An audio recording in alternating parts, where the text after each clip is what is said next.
Tadi kan kita udah masuk Komal si blender. Tadi masih ada bius mabuk tadi malam. Makanya sekarang udah habis biusnya. Makanya tadi keluar saya langsung tertidur karena kepala saya pusing tadi. Makanya sekarang udah apa kan tadi kan jam pagi-pagi kita dikomalin. Makanya saya baru bangun ini. Udah habis Oh, bius berarti mabuk tadi semalam kau malam. mabuk ya, Pas? Mabuk tuak. Kan semalam kan jam-jam 2 saya masuk Komal. Saya kirain saya mabuk bisa di apa kan dimualapkan. Mabuk aja nggak bisa apalagi waras. Jadi sekarang mau mualaf lah ya. Ayolah, langsung lah, pergilah ke masjid lah. Mas. Ya pas. Bang Kepas, ngobrol dengan Bang Obrian dulu ya. Saya mau sholat dulu ya. Nah, itulah. Udah sholat dulu, saya keluar dulu lah. Nanti Ustadz Arif datang, saya datang lagi. Waduh, jangan gitu lah Kepas. Nggak rame Udah, Ustadz kalau Arif. nggak ada kau. Bukan, sholat lah sebelum Anda disolatkan. Asolah. Asolah. Asolah. Iya Ustadz, aku sama Kepas bincang-bincang sama-sama bangsa Batak nih aku. Bicara-bicara dulu mesti Kepas ini. Le Kepas di mana kampung kita le? Ya silakan dulu Bang Ini- Obrian, kondisikan dulu ya. Masa Mau kemana naik Ustadz masa. Arif? Masa naik dulu masa. Ini ada masa Kepas. Enggak ada dia. Mana ada dia? Ada di Mana bawah dia? sudah saya undang. Naik dulu masa. Ya silakan Bang Obrian ngobrol versi bahasa daerah Anda, nggak apa-apa. Le gitu ya. Iya. Le Kepas. Le Kepas di mana ya kampung kita le? Di Toba. Saya anak Toba. Aku Parsuratan, kami Simanjuntak, tapi opungku merantau ke Tanah Jawa, Pokan. Berarti lah Marga Simanjuntak lah. Ido, Parsuratan kampung Marlainya kami. kita. Jadi yang melahirkan bapakku baru siahan. Jadi marlainya kita. Oh, opung baru Le Kepas berusiaan. Iya, jadi marlainya kita udah bah. Iya ya betul. Iya betul. Marlai. Ya, betul. Nah Lae sendiri? Iya, aku Pangaribuan kan bapakku kan Pangaribuan. Pangaribuan. Yang melahirkan Oh, iya, bapakku baru siahan. Oh Pangaribuan. Makanya kalau ada pejabat marga siahan udah apakan lah. Kalau ada pejabat marga Simanungkali Marpun nggak berani aku menghantam, udahlah biar aja lah. Siapa ya Obesiaan? Dulu PTP. Iya, sekarang udah hebat Maruli Siahan kan itu. Oh, tulang kita lah itu. Marulisan. Itu Makanya- apa helanya Simanjuntak. Luhut Simanjuntak, tapi yang jenderal ya Simanjuntak ya helanya yang jadi pangkostrat itu ya. Iya, makanya saya bilang kalau orang Batak ini lebih apa? Makanya semalam pun kenapa saya minum? Kenapa? Saya kan ada Boru Pangaribuan. Kalau udah minta tolong Boru Pangaribuan harus datang saya. Kebetulan disuguhkan kan minuman kan. Jadi mabuk saya jadinya. Ya margamu maksudnya bukan parhobasnya kan bosnya kau di Pangaribuan kan maksudnya Le kan? Iya, makanya semalam langsung disiapkan semua makanan yang enak, minuman. Kenapa? Ya, kita kan bapaknya di situ. Iya betul. Tapi jadi segannya aku datang ke situ. Kenapa? Diservis habis. Iya mantap. Itu ada bah. Ku bilang sama marga Pangaribuan semua jangan mau kalian masuk Islam, ku bilang. Tantangan kita banyak ini di ibu kota ini, ku bilang. Banyak ini nanti yang menghasut kalian jadi Islam, ku bilang. Selalu itu ku Payah bilang. juga Le. Kalau hidayah itu memang nggak bisa gratis datang. Mau di kiri kanannya ulama juga kalau emang tidak bisa terkontaminasi payahnya itu. Dan di kami kan di Islam kan bukan nggak ada istilah menjala orangnya, like Kepas. Iya, jadi nggak lain mualafnya atau memang aslinya Iya, dari lahir mualaf Islam? aku umur 25 tahun 95 aku mualaf. Sekarang aku udah 54 tahun, berarti 29 tahun aku jadi mualaf. Berarti mohon maaf ya, berarti Gak apa-apa lah, dapat tanya bebas saja biar orang Enggak, masuk. berarti layak menikah sama Muslim kemarin kan? Dong, aku nikah 97. Aku nikah 97 2 tahun ya aku. Kayak pas. Biasanya kan yang mualaf itu kan karena perempuan atau karena jabatan. Tidak, demi Allah aku mualaf 95, aku nikah 97. Jadi lama sekali kayak pas. Jadi udah mencari dulu aku lah ya.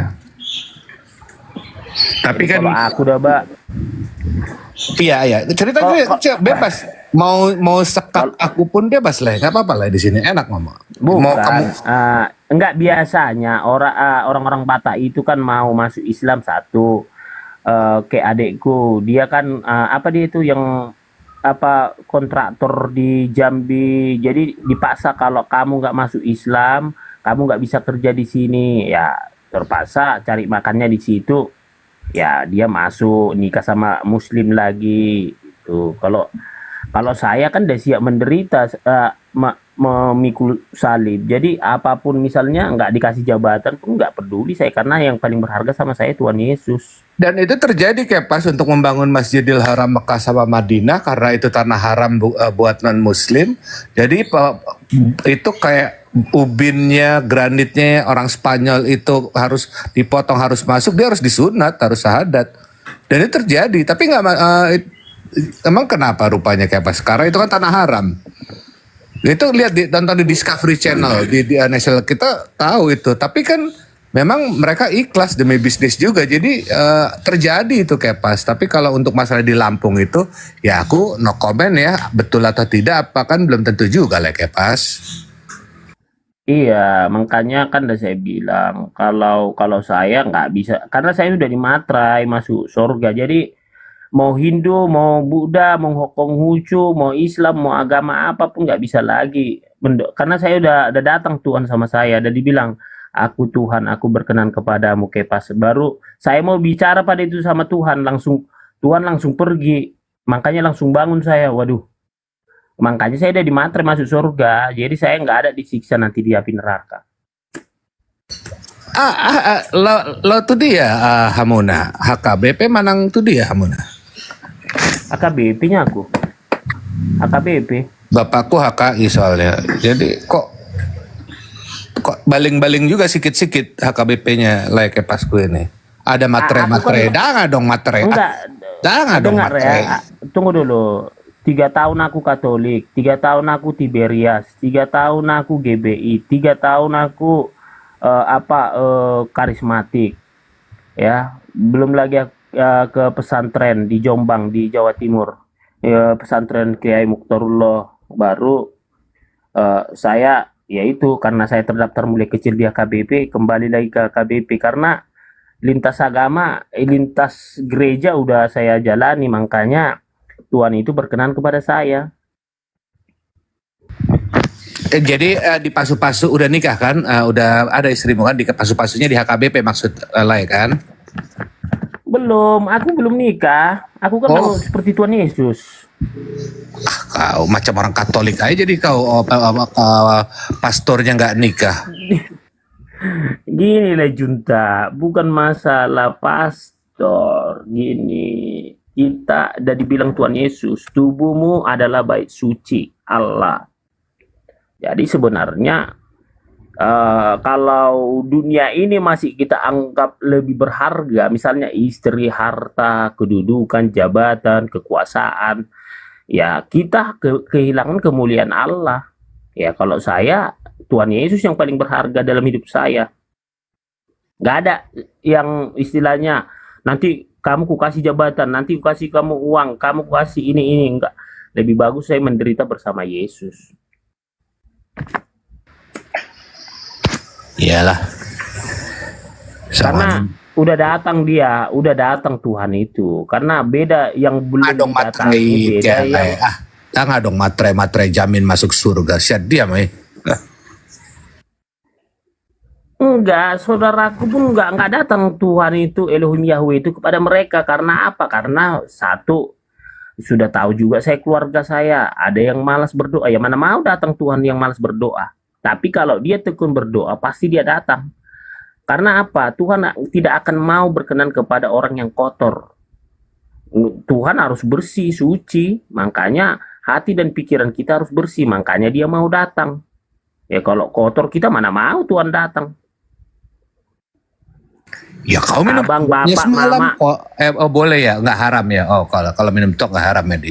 Oh iya iya Ya iya. Iya, semua paham. kan budaya kita nih. Iya makanya, Budaya kita iya nih. iya salah. Jadi aku di posisi aku. Ya baiklah.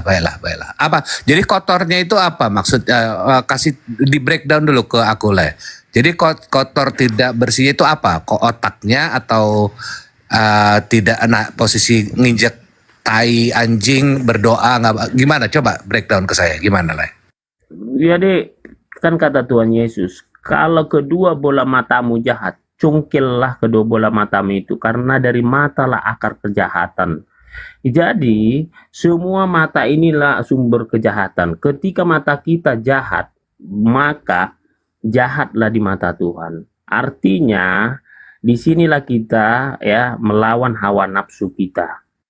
Ya, jadi apa yang kalau makanya saya bilang sama keluarga saya, sebelum kalian selesai di dunia ini, udah baca nggak kitab suci Alkitab dari Kejadian sampai Wahyu? Belum katanya. Makanya saya bilang, aku nggak bisa menolong kalian. Kenapa? Karena sudah Tuhan memberikan kitab suci, nggak akan baca keseluruhan. Ya kalau hanya membaca 1 ayat 2 ayat ya anak SD pun bisa. Tapi kalau sudah berumur 40, 50, 60 nggak membaca keseluruhan isi Alkitab, padahal nanti tanya Tuhan, aku sudah menurunkan kitab suci kepadamu, tapi kau tidak membacanya keseluruhan. Bagaimana kau mau mengamalkan atau mengimplementasikan perintah-perintahku atau larang-laranganku? Nah, kira-kira begitulah Leku Junta. Iya. Jadi itu layak kepas ini berbicara di atas Kristus, Nasrani atau kepercayaan jadinya. Ya, saya bicara sesuai dengan isi Alkitab lah. Jangan bingung, ya kan bingung jadinya di atas mana? Bukan. Saya berdasarkan Alkitab lah. Mana mau saya bicara di luar dari Alkitab.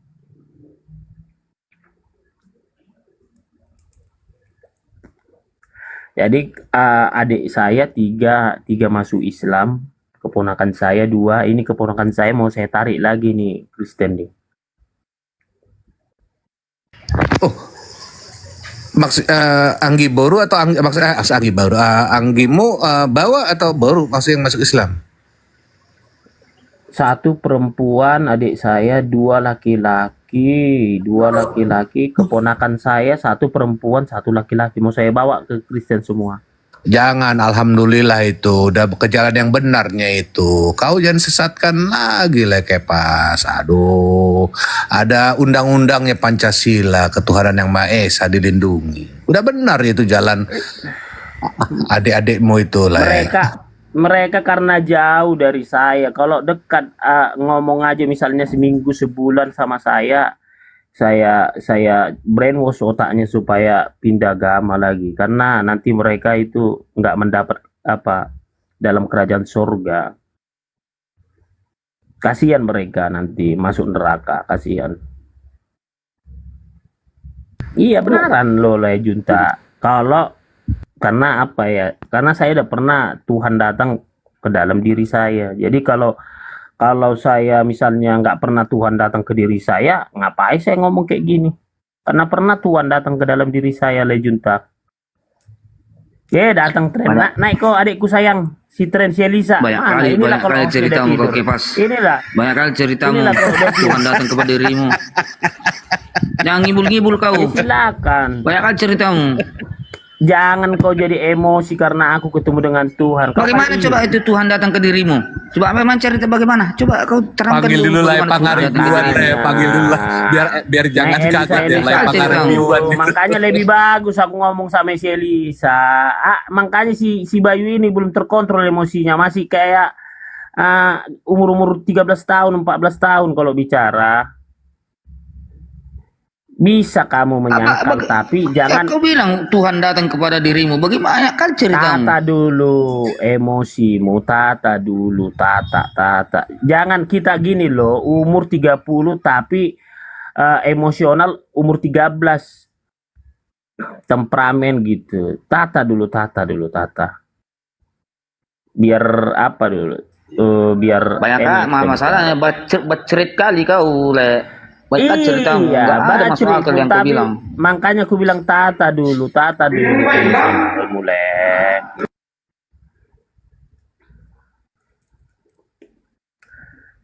Itu udah jangan karena kalian nggak sejalan sama saya jatuhnya menghujat. Naik lah Elisa, masa kau bilang bacrit, naik tren. Ini kalau udah hostnya tidur.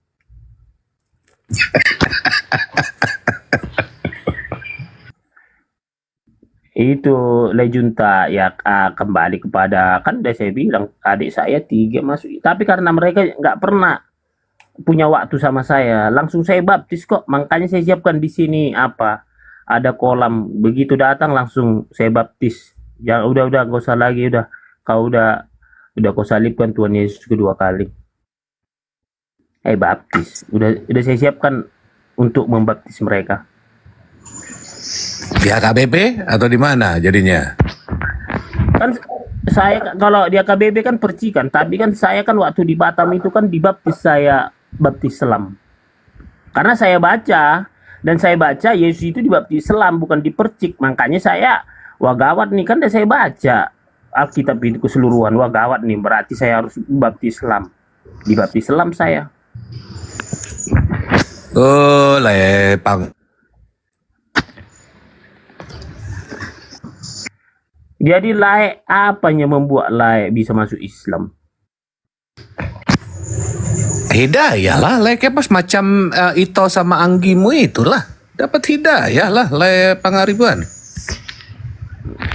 Kan kalau di Islam itu kan ada taufik, ada hidayah. Kalau taufik dikasih gratis. Kalau hidayah itu kan minimal harus dicarinya, kayak pas itu indahnya kata hidayah itu. Mungkin aku hidayah azan di depan rumahku itu kan bunyi, ada tanda-tanda kudalami sikit kan. Walaf aku alhamdulillah songoni mak Pangaribuan. Iya, makanya saya bilang, makanya udahlah satu lagi ya, karena saudara saya juga ada banyak Islam, saya bilang ya udah, nanti kalau kalian Idul Fitri bawa kue ke rumah tulangmu, ke rumah abangmu. Kalau nanti saya tahun baru ataupun Natal, saya kasih nanti B2 sama kalian kalau kalian mau makan. Tapi kalau hanya kue nggak apa-apa, B2 pun kalau kalian mau makan ya saya kasih. Saya bilang kue aja lah bang, katanya. Muncung mulai. Iya, gimana ya lah, kan gini. Jangan dihami B2. So ini ya dong. Iya, kalau itu kan kan tinggal pilihannya, kan ada kue dari toko. Ya kalau ada misalnya B2 ya, kalau orang itu mau makan rindu lagi seperti yang dulu mau makan B2 ya silakan. Kita nggak larang. Yang penting nikmatin. Kan gitu. Tapi tetap mereka itu saudara saya, nggak pernah saya marah. Mereka masuk Islam, waktu dia masuk Islam pertama saya tahu, waduh gawat nih, ya udahlah. Karena saya pun marah nggak ada gunanya, saya bawa dalam doa aja lah. Karena saya nggak mau memarah-marahin orang, walaupun dia pindah agama, walaupun satu keluarga saya. Tapi yang saya salahkan ibunya.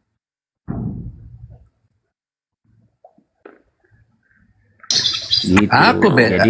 Aku besok pergi nyekar ke makam bapak mamahku. Kami kompak, kayak pas maksudnya abang beradik namamikan opat bawa 2 boru. Kami tapi kami background kami kan opat di luar negeri, 2 di son. Jadi ya. 1 diaspora karena paruh mainnya abangku Itali, berarti diaspora, parserahan itu kan, ya kan? Ya. Kami tapi kompaknya kami nggak adanya. Oh, kecuali bapak udaku, inang udaku otomatis karena bapakku hanya berabang ade hanya 2 bapakku. Nah bapak udaku ini punya istri baru tobing, kadang-kadang masih terucap, tapi udah tua lah mungkin. Brin, apakah kamu nggak terpikir untuk kembali? Tapi sopan ngomongnya. Oh iya, kalau saya pun kan sama adik saya yang 3 sama keponakan saya yang 2 itu nggak pernah saya marah. Bahkan saya bilang, Udah datang aja dulu ke rumah abang, ke rumah tulang. Maksudnya supaya ku brainwash, kembali saya baptis. Mana mau lah.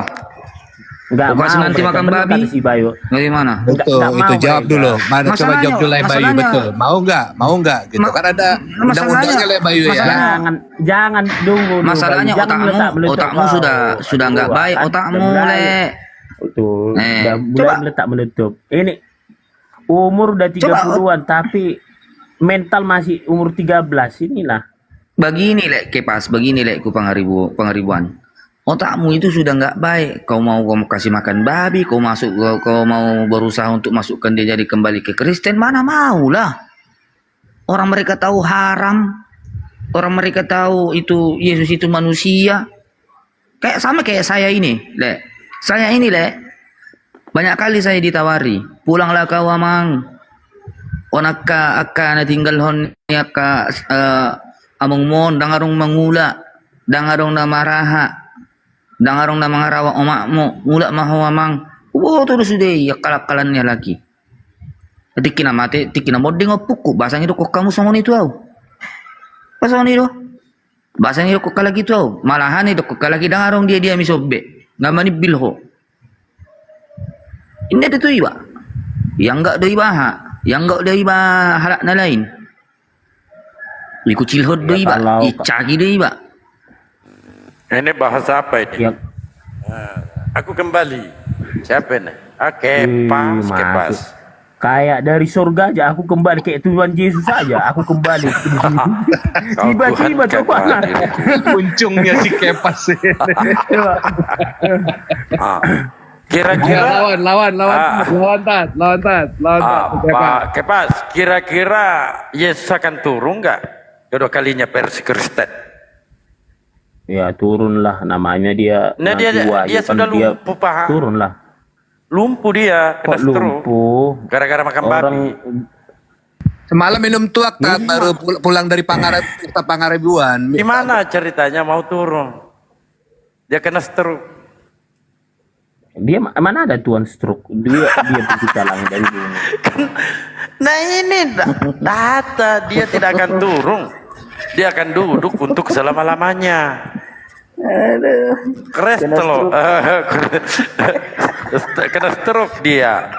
Gara-gara makan babi. Tuhan Yesus mana ada makan babi? Itu kan dilarang Oh, di enggak. perjanjian lama. Mana ada Yesus Lalu makan kamu babi? mengikuti siapa sih? Yesus perintahkan kau untuk makan anak manusia. Kagak kamu lakukan. Di imamat itu sekarang Pak Dablo ini Pak Dablo. Bukan di mamat. Enggak, makan lele enggak? Makan lele enggak? Makan belut enggak? Itu Siapa? haram. Kalau kita Ya itu kan Dablo beda makan syariat, lele Pak. enggak? Gini. Aduh, kan yang kan tadi dengarkan. bilang yang tidak bersisi. Aduh, makanya terkadang babi diharamkan, lele enggak diharamkan, belut enggak diharamkan. Jadi enggak sesuai. Jadi seolah-olah hanya gini ya, hanya satu spesies yang diambil untuk diharamkan, nggak gitu pola di imamat di perjanjian lama itu. Saya Kalau tanya kita mau samamu. mengharamkan semua, Iya, saya tanya lebih samamu. parah. Saya tanya samamu. Taurat itu untuk siapa? Bani Israel, Kamu Bani apa? Bani Tuhan Yesus Kristus lah, ini Tuhan Yesus Kristus. Bingung kan? Bani Longor. Taurat untuk Bani Yakub. Yesus untuk Itu Kepas udah Israel. naik tuh. CSK tuh Kepas udah naik tuh CSK. tunggu dulu, Pak. Ini dari Jadi AKBP, kami bukan umat Tuhan. Islam, Pak, mempunyai syariat tersendiri. Bukan artinya mengikuti, tetapi kita percaya bahwa pernah ada yang namanya kitab Taurat diturunkan kepada Musa. Bukan berarti kita harus mengikuti hukum-hukum ada yang di dalamnya. Kan sudah jelas. Kata Musa di dalam Ulangan 33 nomor 4. Nah kita di sini harus punya malu, Pak. Contoh, saya memberikan roti kepada Bayu. Anda yang ngambil. Padahal roti itu untuk Bayu. Enggak lah. Kalau roti, kalau Nah ini sama. kalau roti Aturan-aturan dikasih Taurat sama itu saya. untuk Roti Bani ke Yakub. hidup. Pan- Ngapain? Nah, Coba Anda sekali-kali mengakui saya ini Inilah, Padalbo. inilah roti, inilah Tunggu anggur. dulu. Makanlah, Saya ini minumlah. Padalbo sebenarnya mentuhankan Paulus, mentuhankan Yesus. Paulus juga mengikuti Paulus. Itu baru. Kenapa? Di dalam Yesaya 66 Jangan. nomor 17. Oh, udah keluar, tunggu udah dulu. keluar. Ustaz Arif udah Sabar, apa dia? Udah sabar. keluar Nanti dia, Ustaz Arif. ada ini ya di perjanjian baru. Ini Enggak, untuk dikasihnya saya Yesus. kopi. Ini udah selesai dia sholat. Ini udah selesai. Kenapa, Kipas? Sabar dulu dah. Oke? Jadi Ya, Tuhannya Kristen, Pak. ya, Tuhannya Kristen dengan yang pemakan babi itu akan dimusnahkan oleh Elohim. Dalil ada. Coba dibaca Yesaya 66 17. Pokoknya kalian gini loh, Pak Dablo. Apalagi Kalian masih bingung. pokoknya Kalau saya udah di saya materi masuk katakan surga. Kristen itu Enggak, mentuhankan gini loh. Yesus, dasar dalilnya itu pokoknya. Kalau sudah pokoknya ini sulit ini. Dalilnya Kristen itu mentuhankan Yesus itu pokoknya Yesus Tuhan. Mana dalilnya pokoknya? Jangan dipaksa, pokoknya Yesus Tuhan. Mati pula dipantek orang. Mana dalilnya? Pokoknya Yesus Tuhan. Nah, gantian bicara. Diperintahkan dirimu, Kristen diperintahkan oleh Yesus untuk makan manusia. Kenapa tidak dilakukan? Pokoknya lagi, pokoknya Yesus Tuhan. Intinya saya sudah Apalagi seperti intinya. Abraham. Intinya lagi ya. Ya, saya kan masih tidak. Saya temukan ini Abang Kepas. Saya Begini sudah loh, temukan dengar 2 dalil. dulu. Intinya dengan tiga Kasih dalil. orang bicara. Intinya dengan Makanya pokoknya kan dengan saya begini, bilang, begitu. Umur boleh tua, tapi mental jangan mental puber 13 tahun 14 tahun. Tua kita bisa, tapi mental jangan puber. Kasih orang bicara gitu loh. Makanya pikiran, akal itu difungsikan. Jangan pakai pokoknya, begini, begitu. Intinya. Jangan berhentilah seperti itu. Kalau sudah pokoknya selesai. Ada yang bantuin, kamu? Ada yang bantuin? Mau dibantuin ya? Yuk.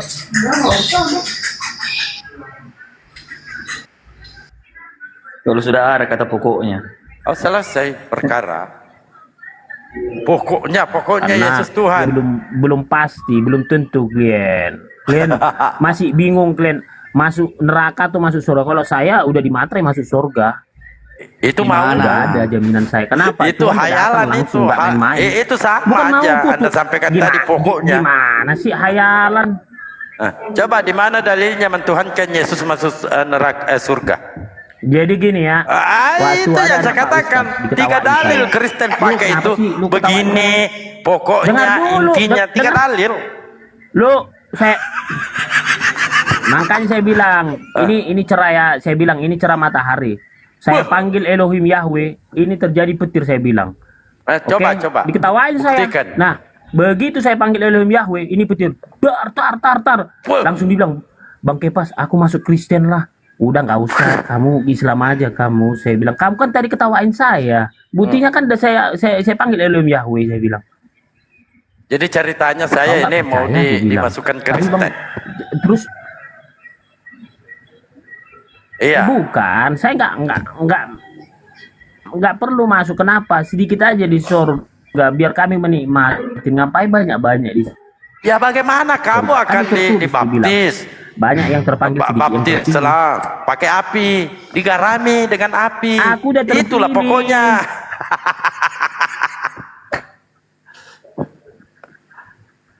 Makanya kan aku bilang, kalau kalian kan masih bingung, kalau saya nggak ada, udah kan udah saya bilang, karena saya masih di bumi, saya sama nanti sama seperti Abraham, Nuh, Wih, ya, Elia.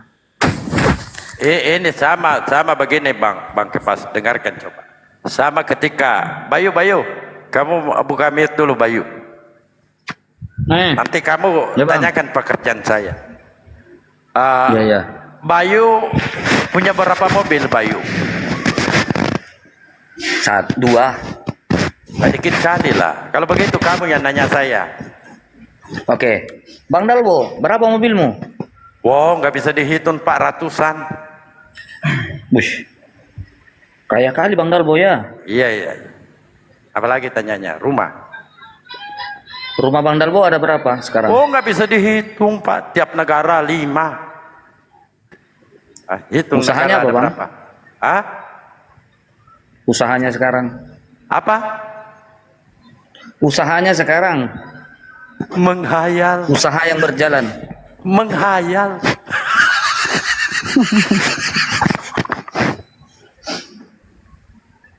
Jadi sama dengan Kepas ini. Menghayal dia.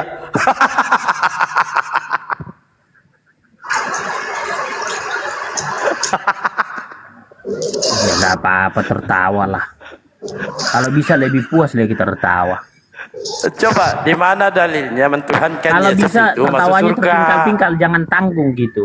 Iya, coba di Ka- mana dalilnya? Kalau bisa yang dikomali semua mentuhankan tertawa, Yesus itu masuk surga. terpingkal-pingkal.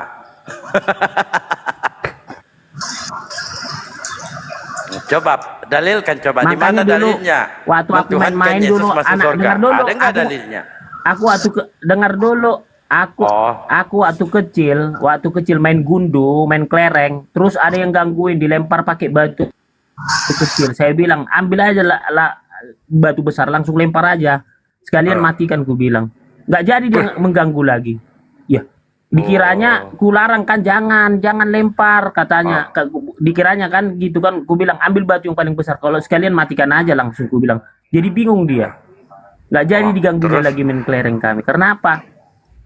Karena yang seperti ini yang tadi saya bilang, bukan malah saya bantah yang ketawa itu. Kalau bisa semua ketawa di sini. Sampai terpingkal-pingkal. Kalau bisa terkencing-kencing mengetawain saya, nggak apa-apa.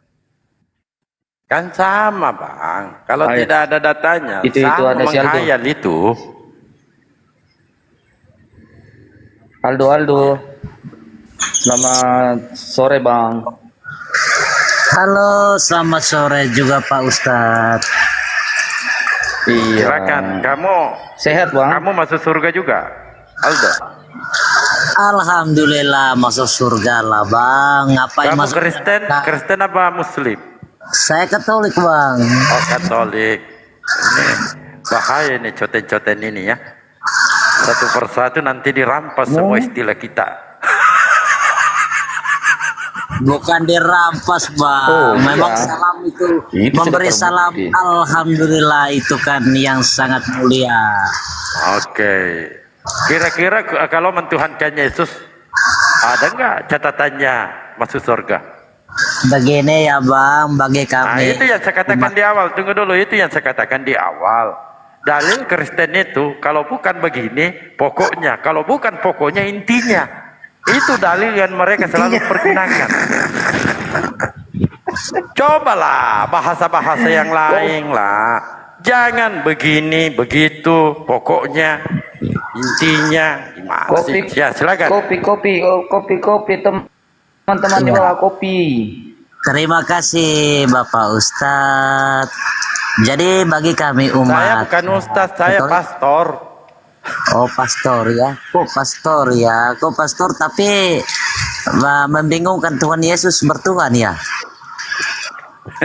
Iya. Yesus punya Bagaimana? Tuhan. Bagaimana kita bisa membingungkan Tuhan Yesus itu bertuhan? Nah, Yesus sendiri yang menyatakan, Pak. Kok kami yang umat Kristiani tidak membingungkan Bang? Justru kami mengenalnya. Ya, Yesus punya Tuhan enggak? Ya ngapain dia punya Tuhan? Dia sebagai Yesus, dia memang bertuhan. Karena Yesus itu manusia Bang. Jadi punya Tuhan bertuhan ya. Ya, Bertuhan. Lalu Dia- ketika dia punya Tuhan, Anda mengatakan masuk surga. Ada enggak datanya? Mentuhankan loh. Yesus masuk surga. ada. Di mana, Pak? Kan Bapak Ustadz ini pintar ini Alkitab toh. Kan ada tulis di situ, akulah jalan dan hidup. Tidak ada seorang pun yang datang kepada Bapak kalau tidak melalui aku. Gitu Bang. Bapak itu siapa? Tuhan Bapak atau bukan? Bapak itu Allah pencipta. Saya tanya, Bapak itu Tuhan atau bukan? Ya Tuhan juga. Tuhan. Yesus Tuhan atau bukan? Tuhan. Karena Ada dia berapa firman Tuhan? Allah. Saya Mengapa tanya ada berapa Tuhan? Satu Tuhan, satu saja. Gimana ceritanya ini? Bapak Ya. itu Tuhan, Yesus Tuhan juga. Ada berapa? Ada satu. Bingung ya? Kagak bingung Pak. Bingung ya? Tidak bingung kami. Anda yang tidak jujur. Iya. Coba Yesus- satu Yesus- tambah satu berapa? Iya jelas dua lah. 2. Yesus Tuhan atau bukan? Tuhan, Bapak Tuhan atau bukan? Tuhan, Ada berapa Tuhan? Roh Kudus Tuhan. Tambah lagi. Ada berapa? Nah, jadi menurut pikiran kamu 3 toh? Kan mereka ini berbeda-beda Pak. Ya, dengar dulu penjelasan saya ya. Jangan dipotongi dulu kalau ya, saya silakan. jelas. Menurut iman Kristiani bukan menurut iman kita. Ya. Menurut iman Kristiani, Allah itu satu hakikat, 3 pribadi. Bapa, Putra, dan Roh Kudus. Yesus mengeluarkan dari mulutnya Allah, yaitu firman Allah. Nah, Roh Kudus juga sama. Nah, Roh Kudus adalah itu firman Allah juga. Mereka satu hakikat tapi 3 pribadi. Nah, tapi satu Allah, yaitu Yahweh. Nah, begitu menurut iman kami, Bapak. Itu menurut Anda. Tetapi Ya, catatannya berbeda. betul, Di sini betul. dikatakan ketika Yesus dibaptis, ya, ketika seluruh orang banyak itu telah dibaptis, dan ketika Yesus juga dibaptis dan sedang berdoa, terbukalah langit dan turunlah Roh Kudus dalam rupa burung merpati ke atasnya, dan terdengarlah suara dari langit, engkau anakku yang kukasihi, kepadamulah aku berkenan. Di mana satu hakikatnya Pak? Roh Kudus berupa merpati, Yesus berupa izin mandi manusia. tetap di room ya. Aku mute ya host ya. Aku panas banget cuaca ya. Tunggu dulu Bang ya. Di mana Roh Kudus berupa merpati, Yesus berupa manusia?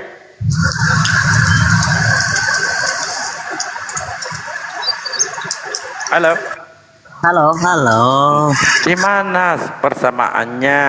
Sedangkan Roh Kudus itu berupa merpati, itu pun di atasnya.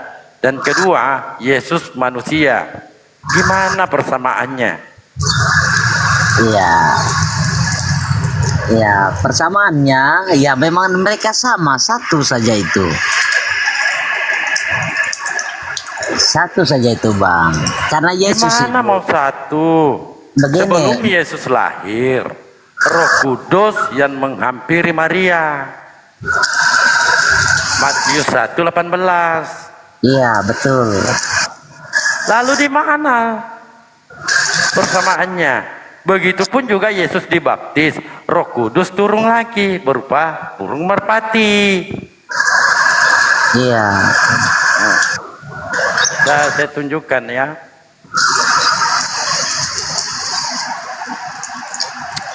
Berarti Bapak ini jarang ya, Bapak. Jarang baca Bible pasti Bapak ini. Pokoknya Yesus Tuhan mungkin ya.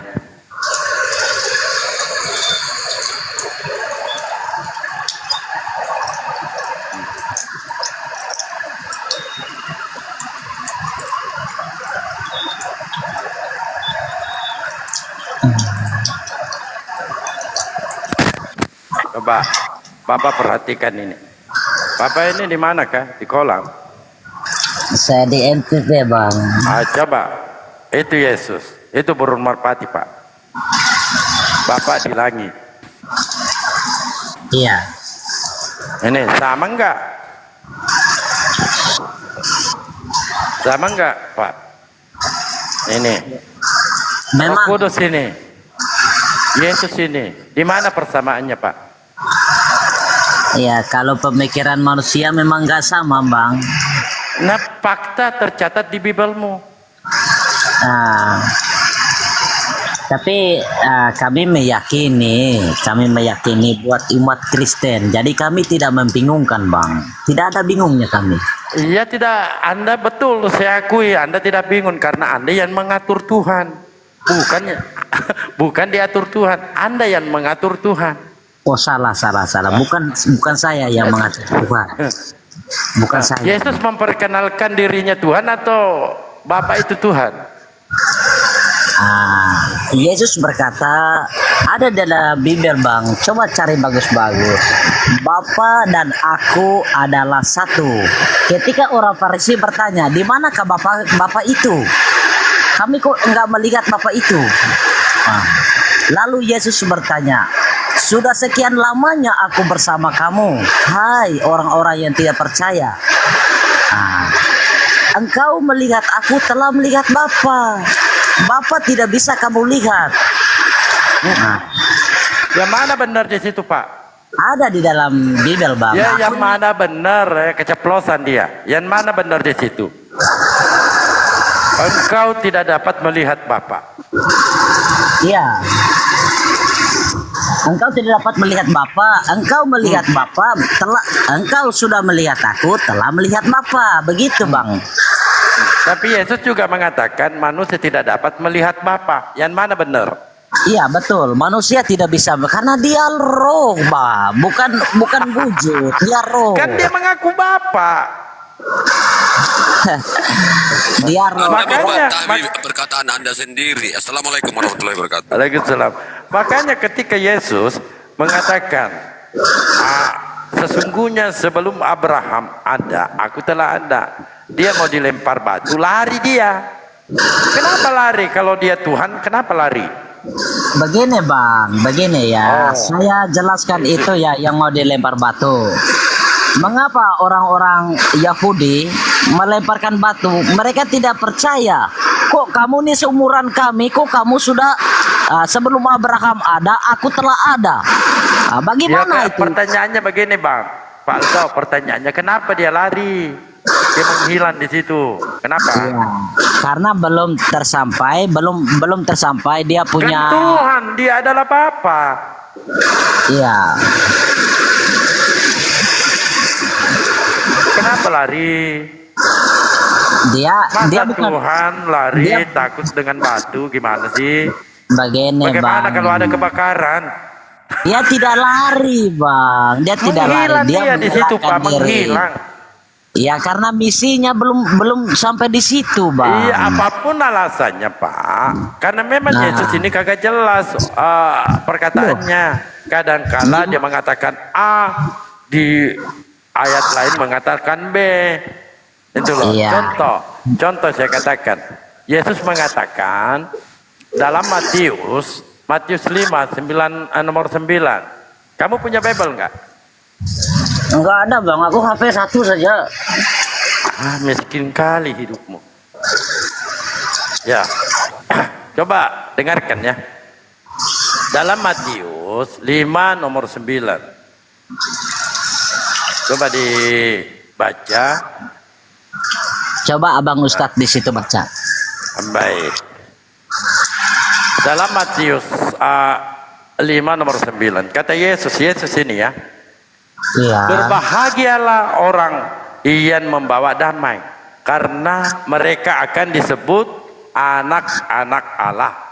Tak ulangi, kata Yesus, berbahagialah orang yang membawa damai, karena mereka akan disebut anak-anak Allah.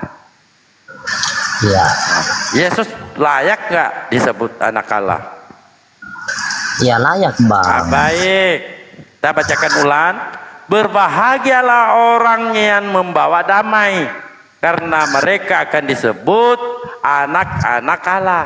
Lalu Yesus mengatakan dalam Matius, jangan kamu menyangka bahwa aku datang untuk membawa damai di atas bumi. Aku datang bukan untuk membawa damai, melainkan pedang. Di mana itu? Itu artinya abang tahu? Oh, di mana itu? Kata Jadi- Yesus, berbahagialah orang yang membawa damai, karena mereka akan disebut anak-anak Allah. Gimana itu, Pak? Iya, jadi pengertian saya ya bang ya, kalau ayat yang seperti itu ya, artinya membawa pedang, ya karena dunia tidak semakin aman bang, makanya dia ceritanya seperti itu, ya. Bawa Dunia damai kita nggak di sekarang, sini? iya dia tidak, Saya bacakan dia ulang. datang. Saya bacakan ulang ya. Jangan kamu menyangka bahwa aku datang untuk membawa damai di atas bumi. Aku datang bukan untuk membawa damai, melainkan pedang. Itu benar, ayat itu sudah jelas bang. Pak, Jelas jangan sekali mendefinisikan ayat itu. dari hasil pikiran Anda sendiri. Nah, begini bang, menurut kami umat Kristen ya, bukan menurut kita, karena kita nggak Menurut pahamin Bibel, Pak. ayat itu. Jangan ngarang. Iya, betul. Menurut Bibel tidak ada kata perang menurut di situ, Pak. Bibel. Di situ katanya Iya, dia macam mana akan sama memecah jelasnya? belah. Bacalah. Macam mana sama Aku jelas? akan memisahkan anak Saya dengan jelas- bapaknya katanya. Iya, saya menjelaskannya ayat itu menurut iman Kristen, bang. Bukan Pak, menurut kalau iman kita. yang dipertanggung Pak, kalau iman sandal jepit pun Pak bisa jadi Tuhan, Pak. Ya, itu terserah Anda, bang. Iya, Ya, ini kan tetapi terserah Pak, kami omong gunakanlah itu. akal untuk menilai, Pak. Apakah pantas sandal jepit itu jadi Tuhan? Itu kan framing yang tidak sesuai, bang. Iya, karena kamu tadi kan bermodal Sesuai iman. contohnya. Kamu kan Iya. hanya bermodal iman tadi. Memang kita harus beriman, modal iman itu terutama, Iya, bang. kalau modal Kita iman, beriman. Pak, modal percaya Tentunya begini, aja. tentunya. Tanpa bisa Iya, kita tentu. runut. Bang. Kita beragama tentu modal iman seperti abang juga kan. Abang beragama Iya, muslim tetapi kan iman. bisa iman itu dipertanggungjawabkan, Pak. Sesuai dengan datanya, Pak. Data yang dibawa Bang Dalbo tadi, Pak Dalbo tadi membawa data. Di situ ada kata pemisahan. Membawa pedang di situ, bukan damai. Membawa perang. Iya. Saya tahu, saya sudah tahu dengan ayat itu. Abang yang nggak mengerti apa artinya. Bagaimana aku bisa mengerti membawa kalau pedang dia itu? bisa memisahkan anak dengan bapak? Artinya menciptakan permusuhan. Dengar dulu, dunia kita ini sudah tidak aman, bang. Makanya Yesus ramalkan seperti itu. Aku Nggak bukan juga. untuk membawa damai, Justru tapi yang membawa membuat pedang. nggak aman itu agama bapak. Ya terserah abah mau karena framing ajarannya seperti itu. Datang dengan cara membawa pedang. Ya, Ya. negara Abang, ini, dunia ini tidak aman dikarenakan ajaran bapak. Yang dengar licik dulu seperti penjelasan ular. saya. Dengar dulu penjelasan saya, bang. Baru abang mantap. Begitu, bang. Bukan Iya, apa orang punya penjelasannya? Coba kitab, jangan orang ditambah-tambahin punya kitab, ayat-ayat Tuhan ya. bukan tambah-tambahin. Ini pengertian logika. Pengertian logika Iya, kita, secara bang. logika pun nggak apa-apa. Aku siap tantangin, hadapin kamu. Kalau logika. Tidak. Artinya Kalau logika di data biar ayat Pak itu. Dalbo nanti. Logika di ayat itu tadi kan membawa pedang, bukan membawa damai tapi membawa pedang kan. Karena Iya, Yesus itu maknanya iya, apa? dengar. Karena Yesus melihat orang-orang Yahudi ya tidak bertuhan, banyak menyembah berhala, perang sana sini. Ya. Dengar ya, perang sana sini, makanya dia paparkan ayatnya seperti itu. Iya. Enggak Buktinya juga Pak, sampai dunia sekarang kita- perang masih ada Pak. Bahkan Iya, Kristen sendiri iya. yang mengajarkan perang Pak.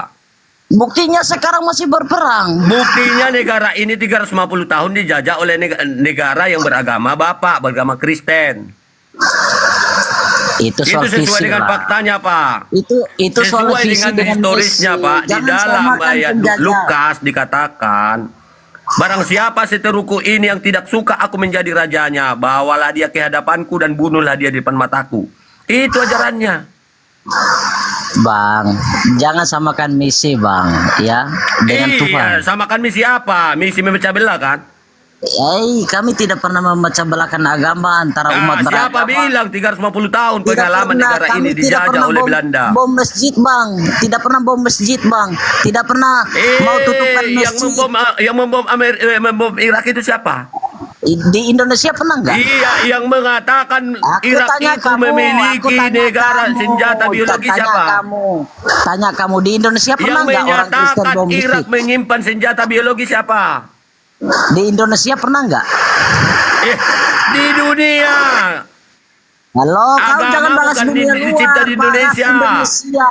Ada Bahas penganut Indonesia, agama Mo. Kristen bukan hanya Jangan di Indonesia. bahas negara yang sudah maju, Keong. Jangan bahas negara yang sudah Alamak. maju. Bahas negara. Iya, negara-negara yang mengajarkan atau beragama Kristen lah yang menghancurkan dunia. Sejak kapan, Bang? Coba Hitler itu agama apa itu? Tunjukkan ayatnya di dalam Bible. Hitler itu Kalau ajaran orang agama Kristen apa itu membawa Hitler? perang. Hitler itu beragama apa dari Jerman? Itu negara luar. Mereka kan visi misi, Bang. Indonesia Ya, 350 tahun jadi dijajah oleh terkait-kaitkan Belanda. dalam agama. Negara apa itu? Beragama apa dia? Hmm. Jangan sok-sok lah mengajarkan damai. Bakal. Tetapi kau mau menjajah. Saya bagi tahu kau, abang, Bahkan ya. di Kalau dalam kita, ajaranmu, dengar dulu, pembasmian jangan suku congor-congor. Amalek Dengar itu dulu ada. Yang lain, jangan congor-congor saja. Penumpasan genosida terhadap suku Amalek ada. Dengar dulu penjelasan orang, Bang. Jangan kita modal Apa congor. yang mesti kau Kalau tidak ada jelaskan? perdamaian, saya dengar kau, dengar, saya bagi tahu kau, kalau tidak ada perdamaian dan toleransi, Indonesia jadi apa, Bang? Itu karena negara Indonesia beragama Islam. Kalau Kristen, mamanya sendiri pun bisa dibuntingi. Emangnya Indonesia negara Muslim? Negara Islam karena mayoritas Islam. Lah, weh, Karena kau dengar, kalau dari dengar. ajaran kau, ya, sekolah sampai di mana, dari Bos? ajaran kau Di aja mana tidak sekolah, ada Bos? mengajarkan perdamaian. Saya tanya kau, sekolah di mana kau? Tidak ada mengajarkan perdamaian di Kristen. Dengar. Jika Indonesia bukan beragama Islam, Dengar dulu, maka dengar dulu. alamatnya negara Kau ini bikin bisa ketawa menikahi dia ibu kandung yang lain. sendiri. Kita dengarkan dia. Ustaz yang Apa lain, dia Pak. mau sampaikan Aldo ini? Kau bikin ketawa ustadz yang lain, kiai Coba, yang coba. lain yang kami sanjung. Ya. Coba Pak. Indonesia bukan negara Muslim, betul Negara mayoritas Muslim, Pak. Muslim. Dengar, betul Negara mayoritas Muslim tidak ada betul. undang-undang itu mengatakan akui. Tuhan itu 3. Tidak ada Kami Pak. akui. Iya. Tetapi ketika Undang-undang Pancasila ketika berapa Anda tuh? memframing Indonesia negara Muslim, Memframing bro, gimana? Ketuhanan yang Maha Esa, bukan ketuhanan Maha 3. Tidak ada Pak. Ya, betul. Itu kedua, yang pertama dan kedua, tidak ada tampar pipi kiri, kasih pipi kanan. Kasih pipi Kalau kanan. diterapkan ajaran Kristen Pak, hancur negara ini. Hancur negara kita. Bahkan tidak adanya di dalam Kristen. Di dalam ajaran Kristen tidak ada larangan menikahi atau mengawini ibu kandungnya. dengar dulu, kamu tidak Kalau paham ada, tunjukkan ayat dong. itu. Kamu tidak Tunjukkan mengerti. sama aku di Boy. mana datanya ayat atau dalil yang membolehkan atau melarang menikahi ibu kandung dan anak kandungnya. Coba. Hah? Kami tidak pernah menikahi ibu kandung. Iya, ajaranmu ada enggak? Tidak ada. Ada enggak larangan di ajaran kamu, di Bibel kamu yang melarang menikahi ibu kandungnya? Jika dia sudah janda. Lo ada lah. Jika ibu kandung kita sudah janda, dilarang nggak dinikahin di agamamu? Dilarang. Mana datanya? Oh, maksudnya ibu kandung kita janda ini. Iya, ada nggak Dengar, larangannya ya. di agamamu? Oke. Ketika ibu kandung sudah janda ya, dia Boleh dinikahi. Dengar dulu. Jangan congor saja. Macam mana saya mau jelasnya? Ketika ibu kandung kita sudah janda dan janda itu meninggal suaminya, ya itu sah bang, bisa menikah lagi. Tetapi ketika dia menjanda, suaminya masih ada, itu tidak sah, tidak dibenarkan untuk menikah lagi. Karena perjanjian dalam pernikahan kami sebagai Kristen, apa dipersatukan oleh Allah tidak boleh diceraikan oleh manusia. Makanya kami takut mau menikah lagi bang. Terima kasih, sekian. Kemana Pak siapa itu? Pak Setia kemana dia? Kebental mungkin mana dulu. Hah? Jadi bang, kasih naik lagi dia bang.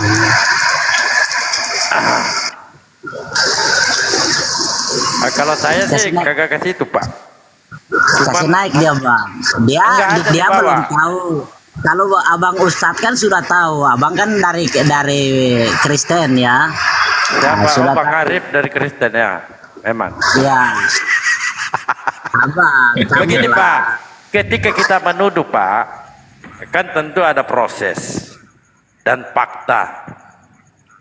Nah, artinya Anda menuduh umat Islam anarkis begini seakan-akan dia adalah intoleran. Sorry Itu bang, tidak seperti itu, Pak. sorry Bapak Ustadz, saya tidak ada menuduh, justru kami sayang Muslim bang. Tidak menuduh. Bapak Ya. di mana di Papua, NTT ya? NTT, Bapak?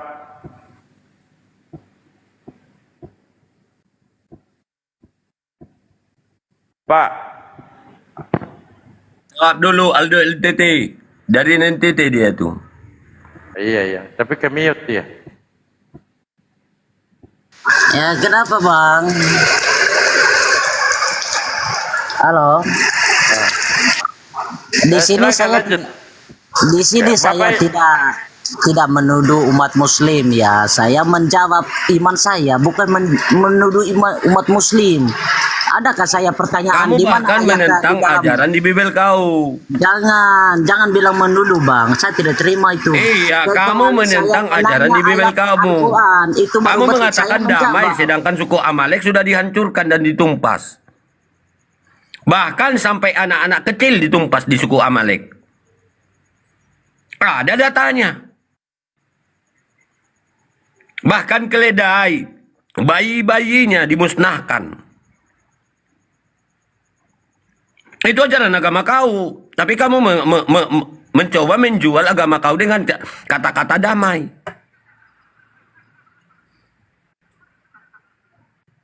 Barang siapa seteruku ini yang tidak suka aku menjadi rajanya, bawalah dia ke hadapanku, bunuhlah dia di depan mataku. Pemaksaan dong. Itu kan ajaran kau. Mana dalilnya bang? Yesus menyuruh membunuh orang. Itu di Lukas.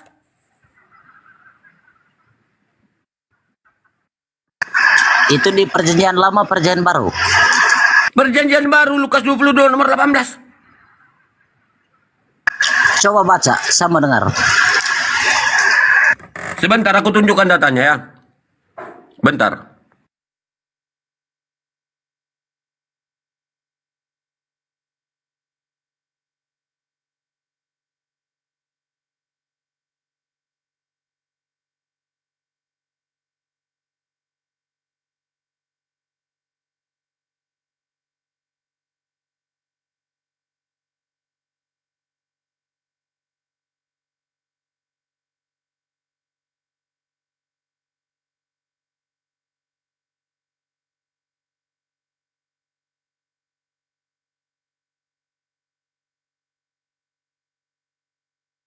Kemana dia?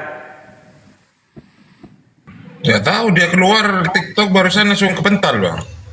Iya, dia suruh tunjuk ayatnya Yesus menyuruh membunuh orang, malah dia kabur. Di Lukas 19, 27. Banyak. Karena urusan itu banyak.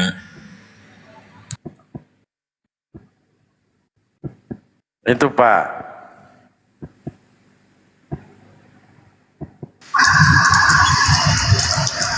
tunjukkan ayatnya dia tadi itu. Di Biar Lukas, Pak, saya- di Lukas 19:27. Apa Yesus di situ menyuruh bunuh orang, Bang? Iya, menyuruh. Bagaimana bunyi ayatnya, Bang? Oke, itu tadi dibacakan tadi. Akan tetapi semua seteruku ini yang tidak suka aku menjadi rajanya, bawalah mereka kemari dan bunuhlah mereka di depan mataku. Itu kata Yesus kah atau kata Herodes tuh?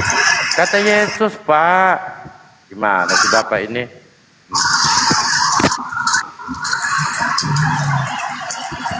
Ini di Lukas 19:27 ya. Akan tetapi Ya. semua seteruku ini yang tidak suka aku menjadi rajanya, bawalah mereka kemari dan bunuhlah mereka di depan mataku. Sadis. Betul ayat itu, Bang. Wah, sadis, Pak. Saya aja takut, Pak. Bahkan ketika dia memberikan pemberitaan Injil, memerintahkan yang tidak percaya itu akan dihukum. Sadis memang, Pak, ya. Kita ngumpet di mana, Pak? Enaknya. Abang takut ya dengan ayat itu? Takut lah, Pak. Aku takut lah. Bapak takut gak? Ya jelas takut lah kalau begitu bunyinya. Takut aku, Pak. Nah, itu Bayangkan. satu PR. Itu satu PR buat saya, Pak Ustadz ya. Saya menjarang RK itu yang berkuar-kuar. Apa ya, betul.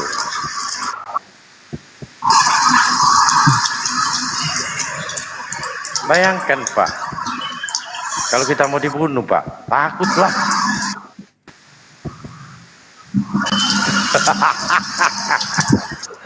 Ini, Pak, saya ada pertanyaan ini, Pak. Mudah-mudahan Bapak bisa menjawab sesuai paham Bapak ya. Iya. Kan ketika Maria mendatangi ketika malaikat itu mendatangi Maria, perkataannya begini, Pak. Malaikat itu, sesungguhnya engkau akan mengandung dan akan melahirkan seorang anak laki-laki dan hendaklah engkau namai dia Yesus. Itu, Pak. Dan ternyata ada yang lahir di kota Daud, itu Tuhan. Hari ini telah lahir bagimu juru selamat, yaitu Kristus Tuhan di kota Daud. Di mana menurut Bapak itu siapa sih sebenarnya yang melahirkan di kota Daud itu, Pak? Kan ayat itu surat cerita, Bang. Kristus Raja itu. Ya, Kristus Tuhan, Pak. Tuhan di kota Daud. Iya, Yesus itu. Dibaca yang bagus. Di sini hari ini telah lahir bagimu juru selamat, yaitu Kristus Tuhan di kota Daud. Apanya yang salah? Saya pertanyakan, Pak, siapa sih yang melahirkan Kristus Tuhan di kota Daud? Maria yang melahirkan Yesus, melahirkan Tuhan tuh. Kan malaikat menyampaikan Maria melahirkan kepada- penciptanya. Tunggu dulu, saya enggak ke situ. Kan ketika malaikat ya berjumpa dengan Maria, sesungguhnya engkau akan mengandung dan akan melahirkan seorang anak laki-laki dan hendaklah engkau menamai dia Yesus. Tidak ada dikatakan di situ ketika Maria berjumpa dengan malaikat. Tidak pernah malaikat menyampaikan, "Hai Maria, engkau akan melahirkan Kristus Tuhan di kota Daud." Tidak ada. Nah, tetapi ada sosok ini, Pak, yang melahirkan Kristus. Tapi mungkin agak aneh. Tapi di sini saya akan pertanyakan kepada Bapak, Paulus ini, Pak, jenisnya sebenarnya apa? Paulus, saya jelaskan, Paulus itu seorang pemberontak perang ya. Tidak, bukan kelakuannya, Pak, jenisnya. Paulus ini sebenarnya laki apa cowok? Cewek. Laki-laki. Tapi dia melahirkan masalahnya, Pak. Lo di kitab mana itu melahirkan? Paulus melahirkan aneh-aneh saja Pak Ustadz nih. Jadi catat Pak ya, nanti ditanyakan di gereja. Jadi Ya, pendeta. kalau Dalam ada yang Galatia aneh-aneh. 4, ya dengarkan. Dalam Galatia 4:19, begini bunyinya Pak. Hai anak-anakku, karena kamu aku menderita sakit bersalin lagi. Nah Kang, bersalin ini ibu-ibu. Sampai rupa Kristus menjadi nyata di dalam kamu. Jadi Paulus ini beranak sampai berupa Kristus. Nah ketika juga penyaliban, Paulus rela mati dengan Kristus. Kata Paulus Galatia 2:19, sebab aku telah mati oleh hukum Taurat untuk hukum Taurat, supaya aku hidup untuk Theos. Aku telah disalibkan dengan Kristus. Jadi Paulus ini Pak, bunda apa bapak? Dia umat biasa. Mas, saya tanyakan, Rasul. dia Paulus ini bunda apa papa dia? Karena dia melahirkan masalahnya.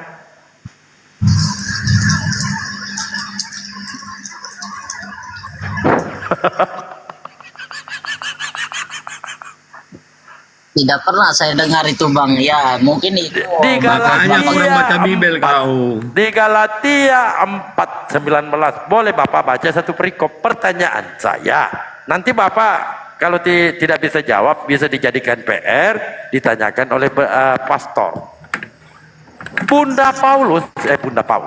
Paulus ini melahirkan dia. Nah biasanya yang melahirkan itu Pak, wewe apa bobo? Bobo cewek lah.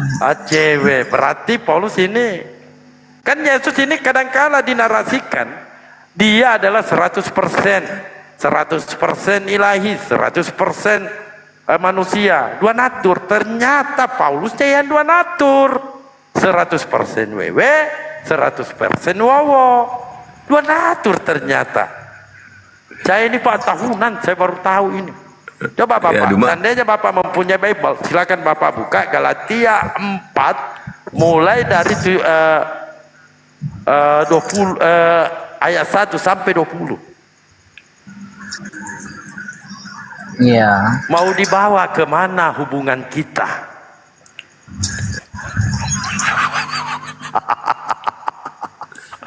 lanjut Pak Sang Setia.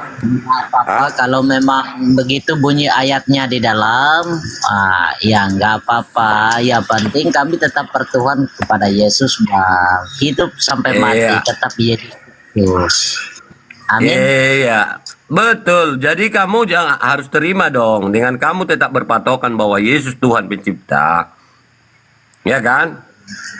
Iya. Berarti kamu menuduh Yesus sebagai Tuhan yang bejat. Di Tidak mana menuduh, dia yang menghamili ibunya, terus yang lahir dia. Loh, memangnya ada ayatnya, seperti bingung saya Bang.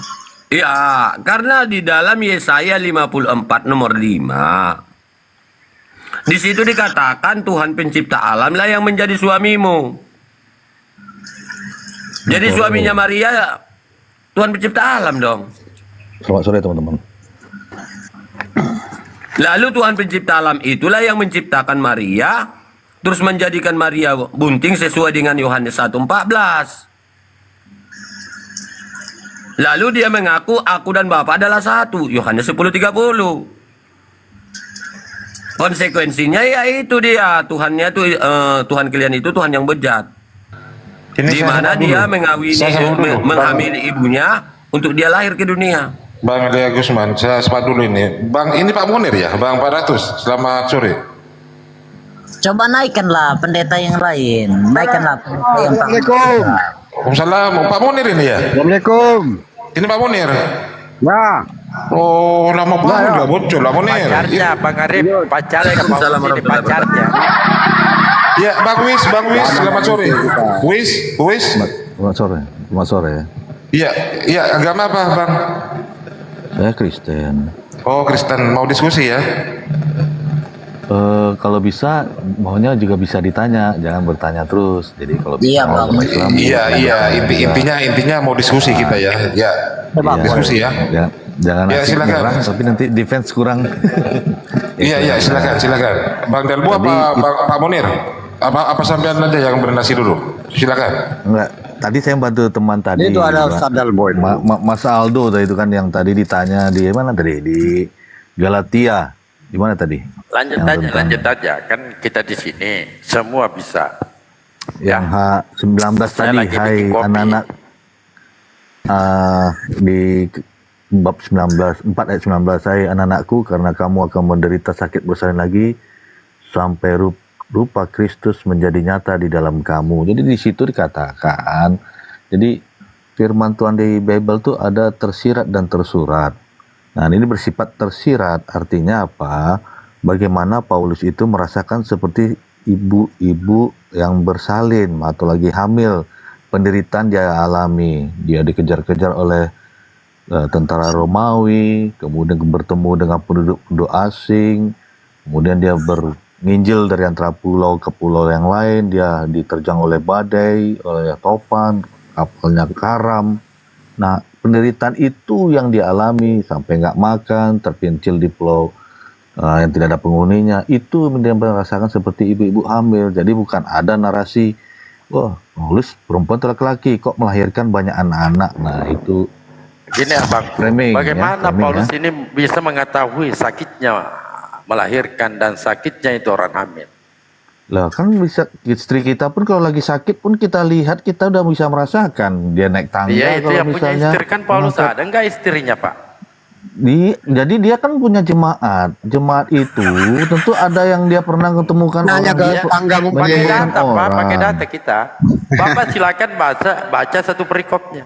Iya, kan udah saya baca itu tadi, saya baca tadi bahwa bagaimana Paulus itu bersama jemaatnya dia merasakan ketika dia mengabarkan Injil tuh penderitaan yang paling sakit tuh apa? Ya ibu-ibu yang lagi membawa hamil, itulah penderitaan paling sakit selama 9 bulan dia Coba mengandung. Bapak baca judulnya. Judulnya aja di sini, ingatlah akan hubungan kita yang semula. Iya, Itu Kan judul di sini- perikopnya Pak. betul. Nah, makanya gini Pak, apa nih? Pak Dalbo nih, saya bicara. Bapak Dalbo kalau bertanya, jangan paksakan kami yang Kristen memuaskan pikiran Bapak. Itu yang salah. Saya tidak Kita nggak akan memaksakan, ketemu, Pak. Bang. Saya sudah itu. bilang, setiap Injil itu ada yang Biarkan tersirat, dulu ada yang si Weles yang tersurat. menjawab. Nah, begitu. Nah, saya mengatakan bahwa Paulus mengabarkan Injil itu menderita seperti ibu-ibu yang lagi hamil 9 bulan.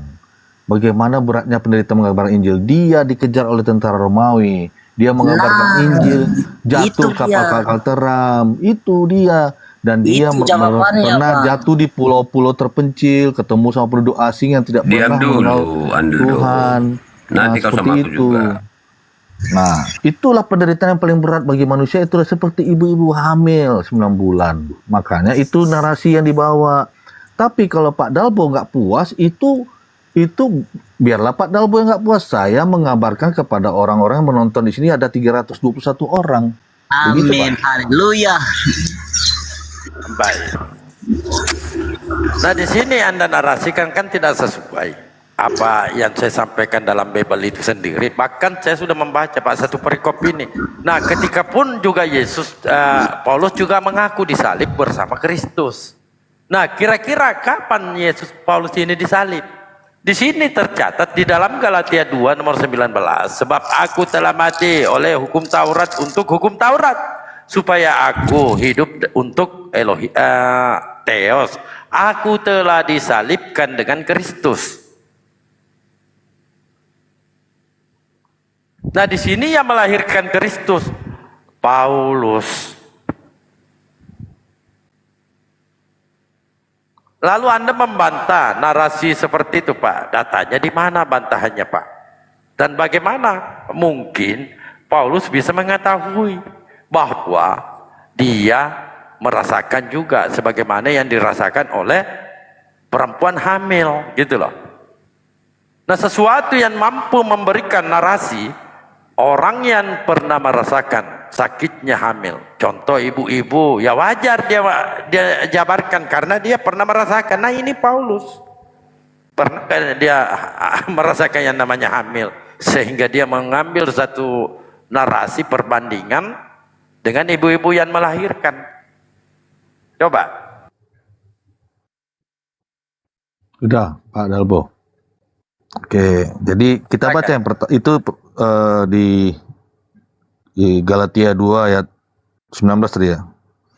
Sebab aku telah mati oleh hukum Taurat untuk hukum Taurat supaya aku hidup untuk Allah. Aku telah disalibkan dengan Kristus. Nah, yang Bapak tanyakan kapan si Paulus disalibkan dengan Kristus? Itu lagi yang saya bilang pertama sekali. Bibel itu ada yang tersirat, ada yang tertulis. Di sini juga tentang tersirat atau tipologi. Bukan berarti dia disalibkan itu seperti dipantek di kayu salib seperti Yesus. Paulusnya tidak. Penderitaan yang dialami oleh Yesus adalah hampir dirasakannya sama seperti itu. Itu yang tadi saya bilang, bagaimana dia dikejar oleh tentara Romawi dan dia dipenjara berkali-kali itu. Dia udah pernah dirasakannya dikejar tentara, dipukuli, dihajar. Kemudian dia naik kapal laut dari pulau Kreta ke pulau yang ke Siprus, itu kapalnya tenggelam berkali-kali. Dia terpencil di pulau itu, dia rasakan bagaimana penduduk asli tidak mau menerima dia karena dia membawa Tuhan yang lain, Tuhan yang tidak ada dikenal oleh bangsa Romawi. Nah, itulah dikatakan bahwa dia tersalib karena penderitaan yang dialami Yesus, penderitaan yang sangat dalam itu dialami sampai dia gitu ya, taruh Pak ya. nyawa. Berarti itu alegori itu, Pak ya. Begitu alegori berarti. Kenapa? Berarti itu Saya bilang alegori. tersirat atau tipologi. Kalau Paulus itu kemudian mengaku Bapak, kalau Paulus itu mengaku Bapak, itu juga tersirat. Nah, mana ayatnya, Pak? Saya harus mana dalilnya biar Iya, kita silakan baca. tampilkan Bang Darbo bahwa Paulus itu mengaku Bapak. 1 Korintus 4 1 15. Korintus 4. Oke, kita buka 1 Korintus 4 ayat 15. Ya, bacain. Sebab sekalipun kamu Masuk mempunyai dulu, beribu-ribu Sang Setia. Saya mau bikin kopi. Lanjut, Abang. Sebab sekalipun kamu baik. mempunyai beribu-ribu pendidik dalam Kristus, kamu tidak mempunyai banyak bapa, karena akulah yang dalam Kristus Yesus telah menjadi bapamu oleh Injil yang kuberitakan kepadamu. Jadi kita lihat di sini, rendahkanlah dirimu, judulnya di situ. Jadi di sini kata bapa sini juga sama, adalah makna tersirat, bukan bapa kandung atau bapa biologis. Tapi bapa di sini adalah mengatakan sebagai pengajar. Siapakah pengajar di sini? Paulus mengajarkan tentang hukum dari Yesus Kristus. Makanya dia mengatakan bapa untuk mengajar kepada anak-anaknya. Siapa anak-anaknya? Adalah jemaat yang ada di Romawi, ada di Filipi, ada di kota Kolose, ada di Korintus. Itu maksudnya. Di Ya, sini silakan. kan ada Begini, begini. Ajaran Yesus yang mana? kota Korintus. Ajaran Kristus yang mana itu? Ajaran Apakah Kristus itu di masa? dalam Nah, ajaran itu. Kristus itu pernah diajarkan untuk membesarkan agama dengan berdusta? Tidak ada kata berdusta yang setahu Iya, saya. boleh Muslim nggak yang berdusta boleh di katakan agamamu? 3 berdusta. Setahu saya Di tidak dalam boleh. Roma Hanya 3 Muslim yang ayat boleh 7. bertiga. Dengar dulu, di dalam Roma 3 ayat 7, jika kemuliaan Tuhan Roma semakin 7, berlimpah Roma oleh 7. dusta, Bentar, Roma 7, saya bentar. masihkah aku Roma dihakimi 7. sebagai orang pendosa? Dengar dulu. Roma 7. Di dalam Enggak, saya mau di buka. dalam Filipi 1 7 nomor berapa? 18 juga dikatakan sebagaimana Kristus Satu-satu, diberitakan, Pak. Tahan baik emosinya, secara jujur tatar maupun emosinya. berdusta, So, Roma maka aku 7 tetap kita buka akan dulu. berbahagia. Host bisa ganti nggak nih Dan host? juga dikatakan mengajarkan agama bisa kontrol bukan emosinya. dari firman Iya, Tuhan. bisa ganti 2 nggak Korintus hostnya? 11 nomor 17. Iya, iya. Apa yang Ganti. aku katakan bukanlah Ganti, seorang ganti, yang ganti. berkata menurut firman Tuhan, melainkan hanyalah keinginan seorang bodoh yang berkeyakinan untuk bermegah. Apakah dibenarkan di ajaran Anda untuk berdusta? Ya silakan, Bisa silakan ganti nggak, ditanggapi. Ya, ditanggapi Bang Bisa Wis. ganti nggak host saya dengan dia karena dia bisa kontrol emosinya. Kita di Iya, sini iya, jaga udah silakan, kepala. silakan Bang Wis, silakan dibantah. Kontrol emosinya kalau kita diskusi. Iya, Bang Saya suka Setia diskusinya di mute dulu, baik. Bang Setia di mute dulu, tolong di Nah, mute dulu. saya tanya tadi Roma berapa? Satu-satu dulu. Roma berapa tadi? Ayo Bang Setia, buka mic-nya. Roma Makanya berapa? jangan kamu tindih-tindih suaraku saat aku bernarasi. Roma 3 Satu- ayat 7, Filipi 1:18. Nah. 2 Korintus 11 nomor 17.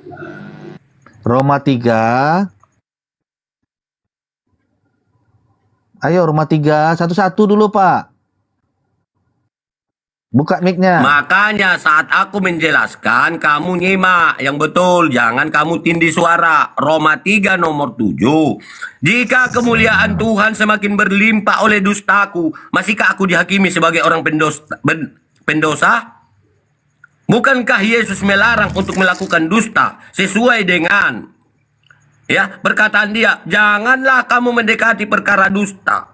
Aku lupa nomor ayatnya di mana. Orang yang benar janganlah kamu bunuh, dan aku tidak akan membenarkan orang bersalah. Lalu lewat pengajaran Paulus di Roma 3 ayat 7. Jika kemuliaan Tuhan semakin berlimpah oleh dustaku, masihkah aku dihakimi sebagai orang pendosa? Dan di dalam Filipi 1 nomor 18, sebagaimana Kristus diberitakan, baik sebagai jujur maupun berdusta, aku tetap bersukacita. Apakah benar agama bisa diajarkan dengan dusta?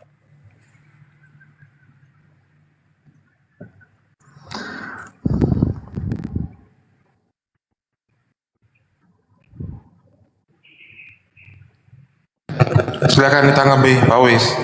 Oke, saya baca ya di Roma 3 ayat 7. Tetapi jika kebenaran Allah oleh dustaku semakin melimpah, bagi kemuliaannya, mengapa aku masih dihakimi lagi sebagai orang berdosa? Oke, bukankah tidak benar fitnah orang mengatakan bahwa kita berkata, marilah kita berbuat jahat, supaya orang yang baik timbul daripadanya. Nah, jadi di sini, Paulus menghancurkan dogma orang Yahudi tentang kemunafikan. Nah, kemunafikan itu apa? Seperti contoh. Tidak ada, jangan ditambah-tambahin, Pak. Dia membesarkan agama lewat dusta. Yang menjadi Mana- poin di sini adalah dusta. Apakah dusta itu adalah buah yang baik? Makanya, Bang Setia, Makanya lihatlah buah Bang Setia, pengajarannya, kata Bang Yesus Setia, di dalam Bang Setia. Matius 7:16. Bang Setia, biarkan Bang Wis menyelesaikan dulu Bang Setia, nanti bisa dibantah. Jadi kami jelaskan dia. Ya, nanti Jangan- bisa dibantah Bang Setia. Ya, silakan Bang Wis. Silakan.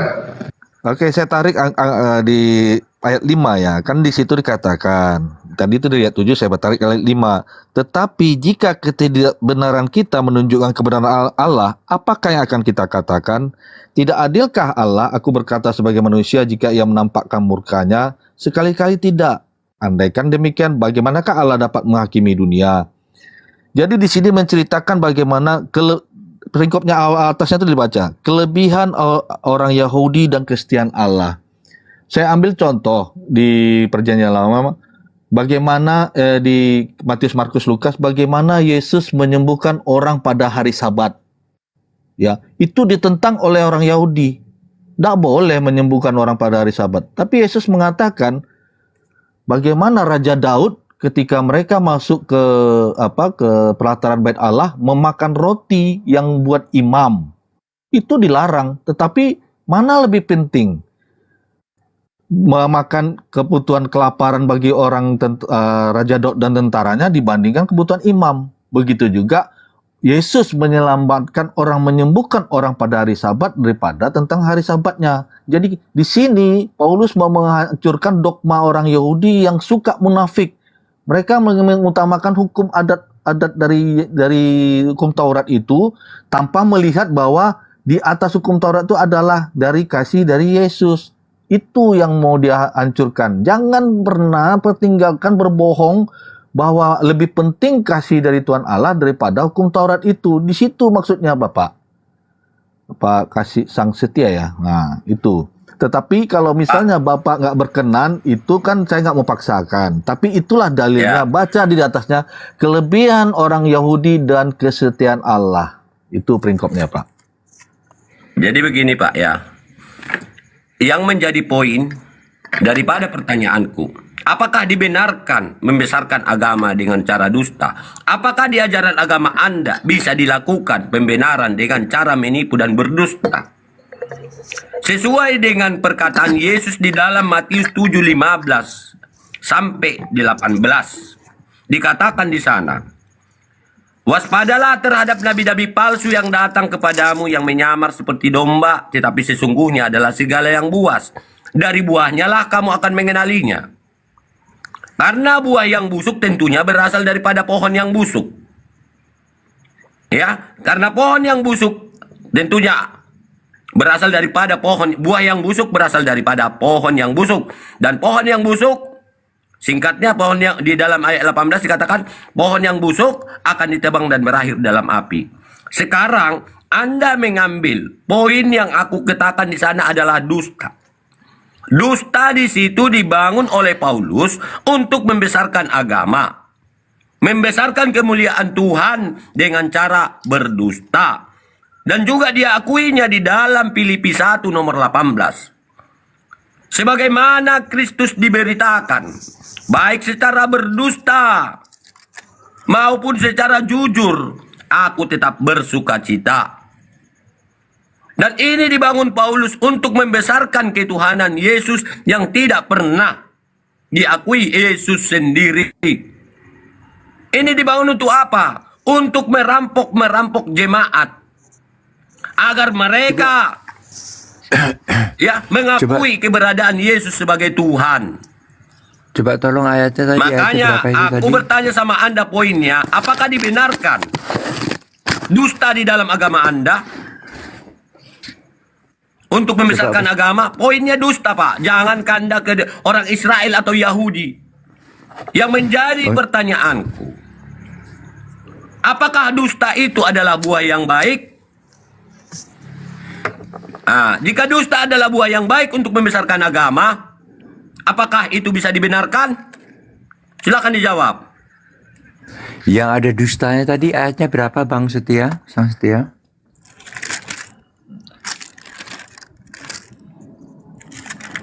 Bang Sang Setia, ayat yang ada dustanya tadi ayat berapa? Roma 3 nomor 7, Filipi 1 nomor 18. Iya, sambil dicari Bang Denny ya, sambil dicari Bang Denny. Silakan Bang Wis ditanggapi. Roma 1 satu persatu satu ayat. Roma 1. Makanya saya satu-satu. Roma 3 nomor 7, Filipi 1 nomor 18.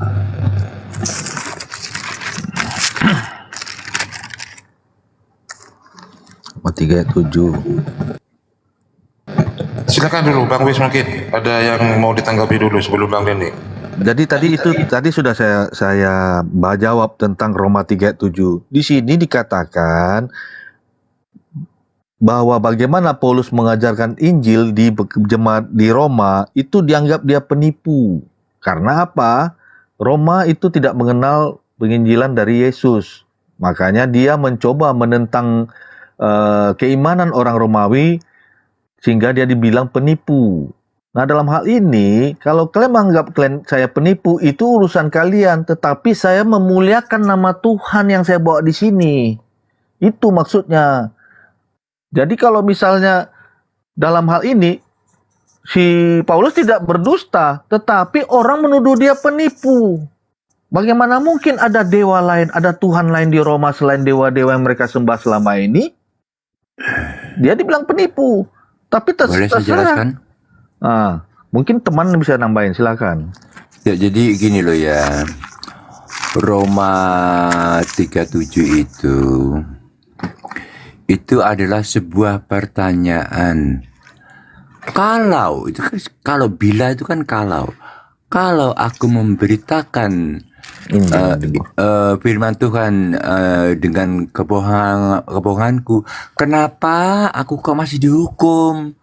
Gitu sebagai seorang pendosa. Itu cuma pertanyaan aja. Jadi sebenarnya yang penyampaian daripada ayat ini itu ingin menyampaikan bahwa sebenarnya kamu tidak boleh berdusta demi kemegahan nama Tuhan. Kalau kamu berdusta di dalam kemegahan nama Tuhan, demi memegahkan nama Tuhan, tetapi dengan dustamu, maka kamu pun pasti akan dihukum. Gitu. Sebagai seorang pendosa. Silakan dilanjut. Ini dia fix di situ berdusta ya Pak ya Dini. Sesuai dengan Filipi 1:18, sebagaimana Kristus diberitakan, baik secara jujur maupun berdusta, aku tetap bersuka cita. Artinya dia membangun ketuhanan Yesus lewat dusta dan kebohongan dia. Apa dusta dia? Bukan Bang. Roma 14 nomor 9. Kemuliaan Tuhan berlimpah dikarenakan dusta yang dia bangun. Di dalam Roma 14 nomor 9, dengan matinya Kristus telah menjadikan dia Tuhan dan hidup kembali, telah menjadikan dia Tuhan baik bagi orang-orang mati maupun orang-orang yang hidup. Jadi ketuhanan Yesus dibangun di atas dusta-dustanya Paulus. Lihat Bang kata-kata awalnya. Tetapi tidak mengapa. Jadi dia dituduh mengabarkan Injil tuh dengan kata berdusta, padahal tidak berdusta. Iya, karena memang dia mengajarkan Injil bukan dari firman Tuhan. Karena di dalam 2 Korintus 11 nomor 17 dia sudah mengakui bahwa apa yang aku katakan bukanlah seorang yang berkata menurut firman Tuhan. Jadi dalil-dalil pembenaran yang dia bawa itu bukanlah dari firman Tuhan, melainkan hanyalah keinginan seorang bodoh yang berkeyakinan untuk bermegah. Baca 2 Korintus 11 nomor 17. Kita baca. 2 Korintus 11. Iya, Bang Wis ini diskusinya satu ya, saya tunjuk jempol ya. Tolong di fallback saya, Bang Wis. Sebentar Bang, saya lagi baca Bible nih, nanti ya. Oh, sudah berteman kita ya, sudah berteman ternyata. 2 Korintus berapa tadi Bang Sang Setia? 2 Korintus berapa Bang Setia? 2 Korintus 11 nomor 17. 17. Gak usah teriak Bang, santai aja Bang. Tadi stroke loh. 2 Korintus 17. Semangat dia ini Sang Setia ini. Apa yang aku katakan, aku mengatakannya bukan sebagai seorang yang berkata menurut firman Tuhan, melainkan sebagai seorang bodoh berkeyakinan bahwa ia boleh bermegah. Nah, di sini yang Abang tanyakan tentang semua perkataan-perkataan Paulus bukanlah firman Tuhan, melainkan hanyalah keinginan seorang bodoh yang berkeyakinan untuk bermegah dengan cara berdusta.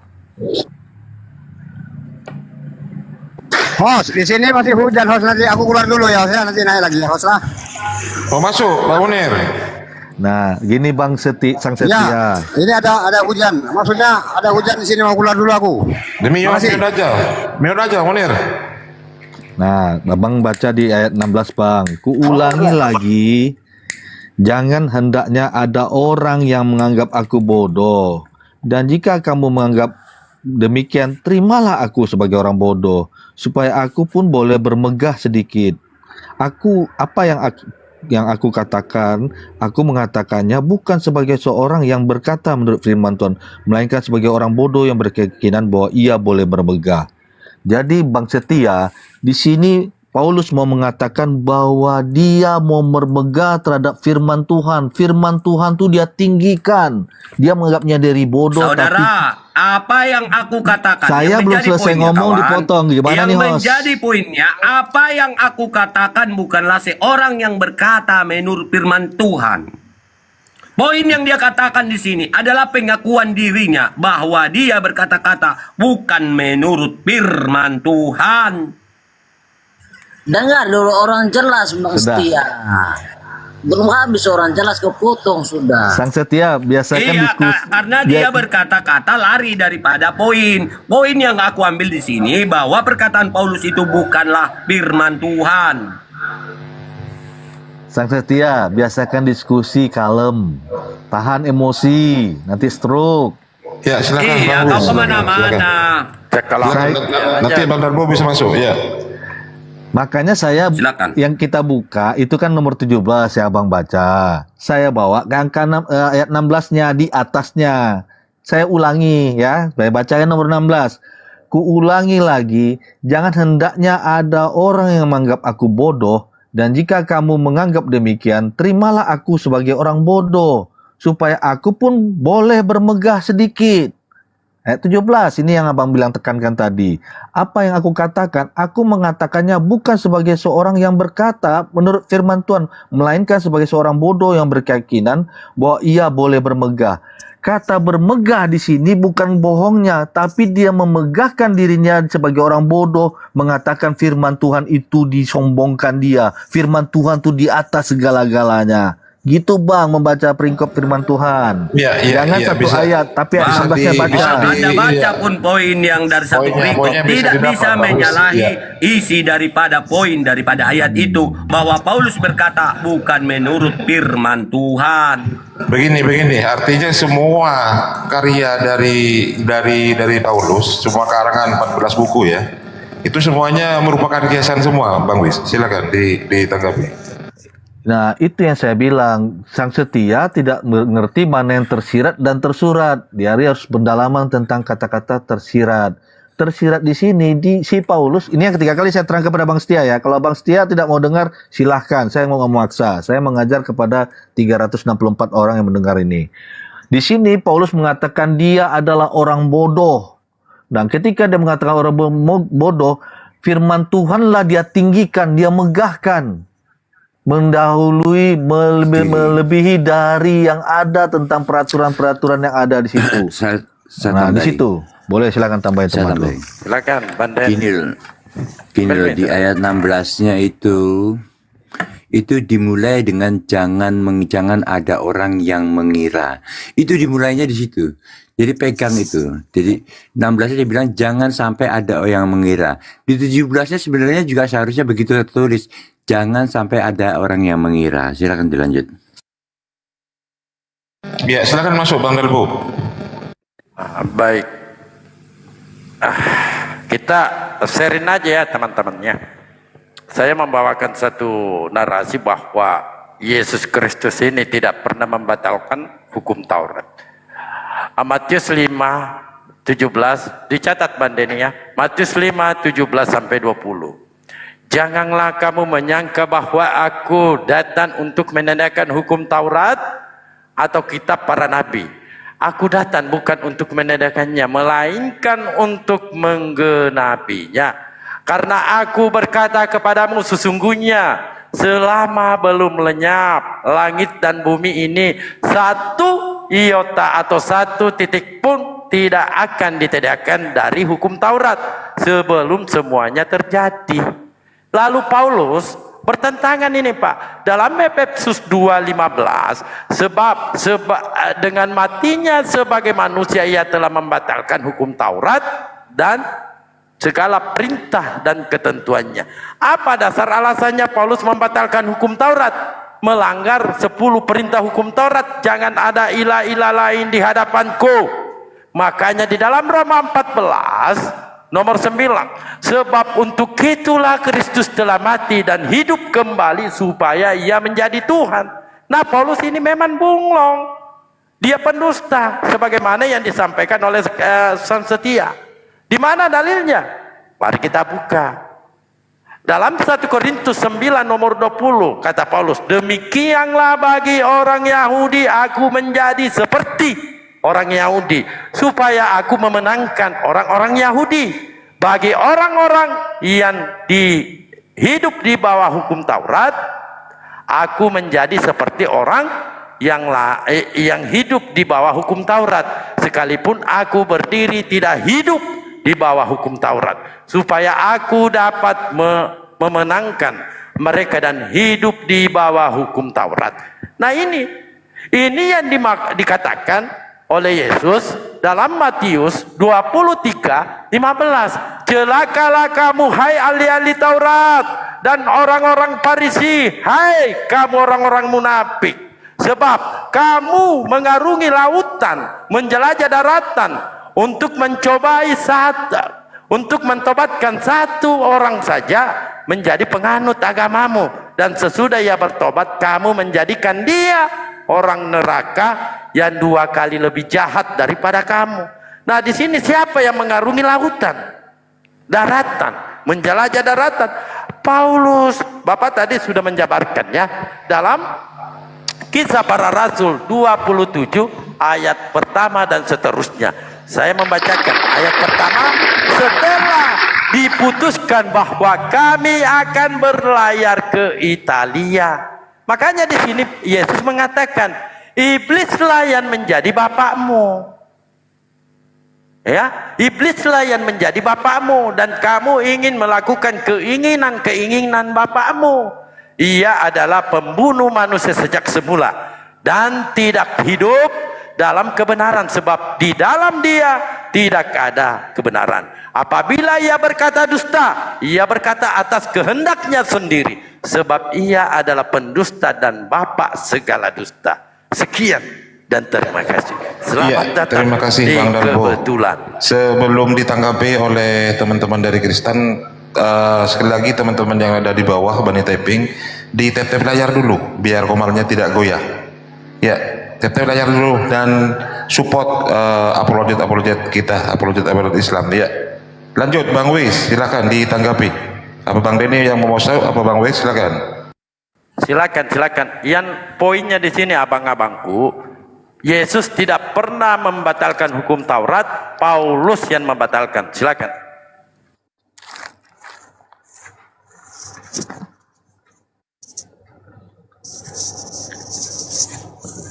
Bang Denny mau duluan? Silakan. Boleh. Silakan Abang Dene. Poinnya dicatat ya. Yesus tidak pernah membatalkan hukum Taurat, Paulus yang membatalkan. Silakan. Boleh. Jadi apa yang dilakukan Paulus itu sebenarnya legal. Karena kita Tuhan Yesus Kristus itu sedang membicarakan ketiadaan daripada hukum Taurat. Jadi Tuhan Yesus bilang hukum Taurat itu tidak akan ditiadakan atau dihapus. Nah, mengenai penghapusan dan pembatalan itu memang beda. Yesus bilang tidak akan ditiadakan satu iota pun. Memang Paulus itu tidak meniadakan, jadi tidak bertentangan. Yang Paulus lakukan itu adalah membatalkan. Jadi berarti bila mana kamu sudah menjadi orang Kristen, maka hukum Taurat itu menjadi batal bagi orang Kristen, itu bukan bagi bangsa Yahudi. Kalau hukum Taurat itu bagi bangsa Yahudi, itu tetap berlaku. Yang dibatalkan itu khusus untuk orang Kristen. Pembatalan itu bukan berarti Paulus membatalkan untuk seluruh umat manusia. Bukan begitu. Dia membatalkan hukum Taurat bagi orang Kristen. Sedangkan hukum Taurat itu tetap berlaku dan tetap ada. Jadi tetap bukannya ditiadakan, jadi beda ya. Ditiadakan dan dibatalkan itu suatu hal yang sangat berbeda.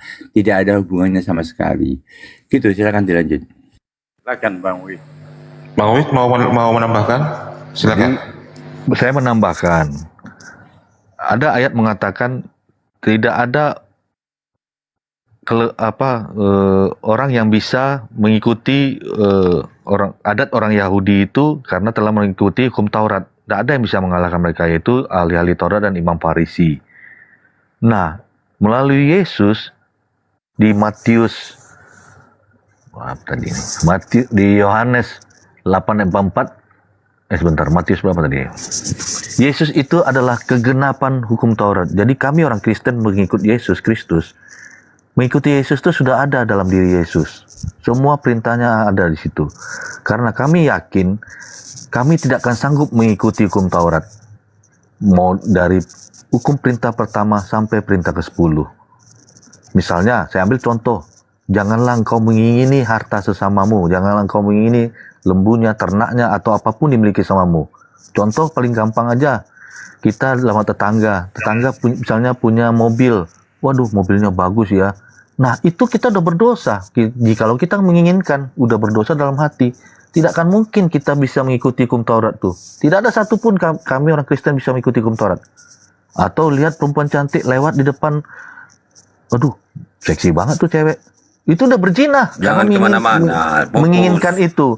Makanya saya bilang, hukum Taurat itu tidak bisa kami ikuti. Hanya bisa dengan dalam diri Yesus. Makanya Yesus mati di kayu salib adalah untuk menggenapi hukum Taurat itu. Itu artinya. Bukan membatalkan. Nah, itu temanku. Bang Dalbo. Oke. Siap. Jadi begini. Saya tegaskan Ya. dulu ya. Izin Ya, dulu oke. Abang. Silakan. Saya tegaskan. Yesus di sini mengatakan, ya, karena aku berkata kepadamu, sesungguhnya selama belum lenyap langit dan bumi ini, satu iota atau satu titik pun tidak akan ditiadakan dari hukum Taurat sebelum semuanya terjadi. Artinya sebelum kiamat.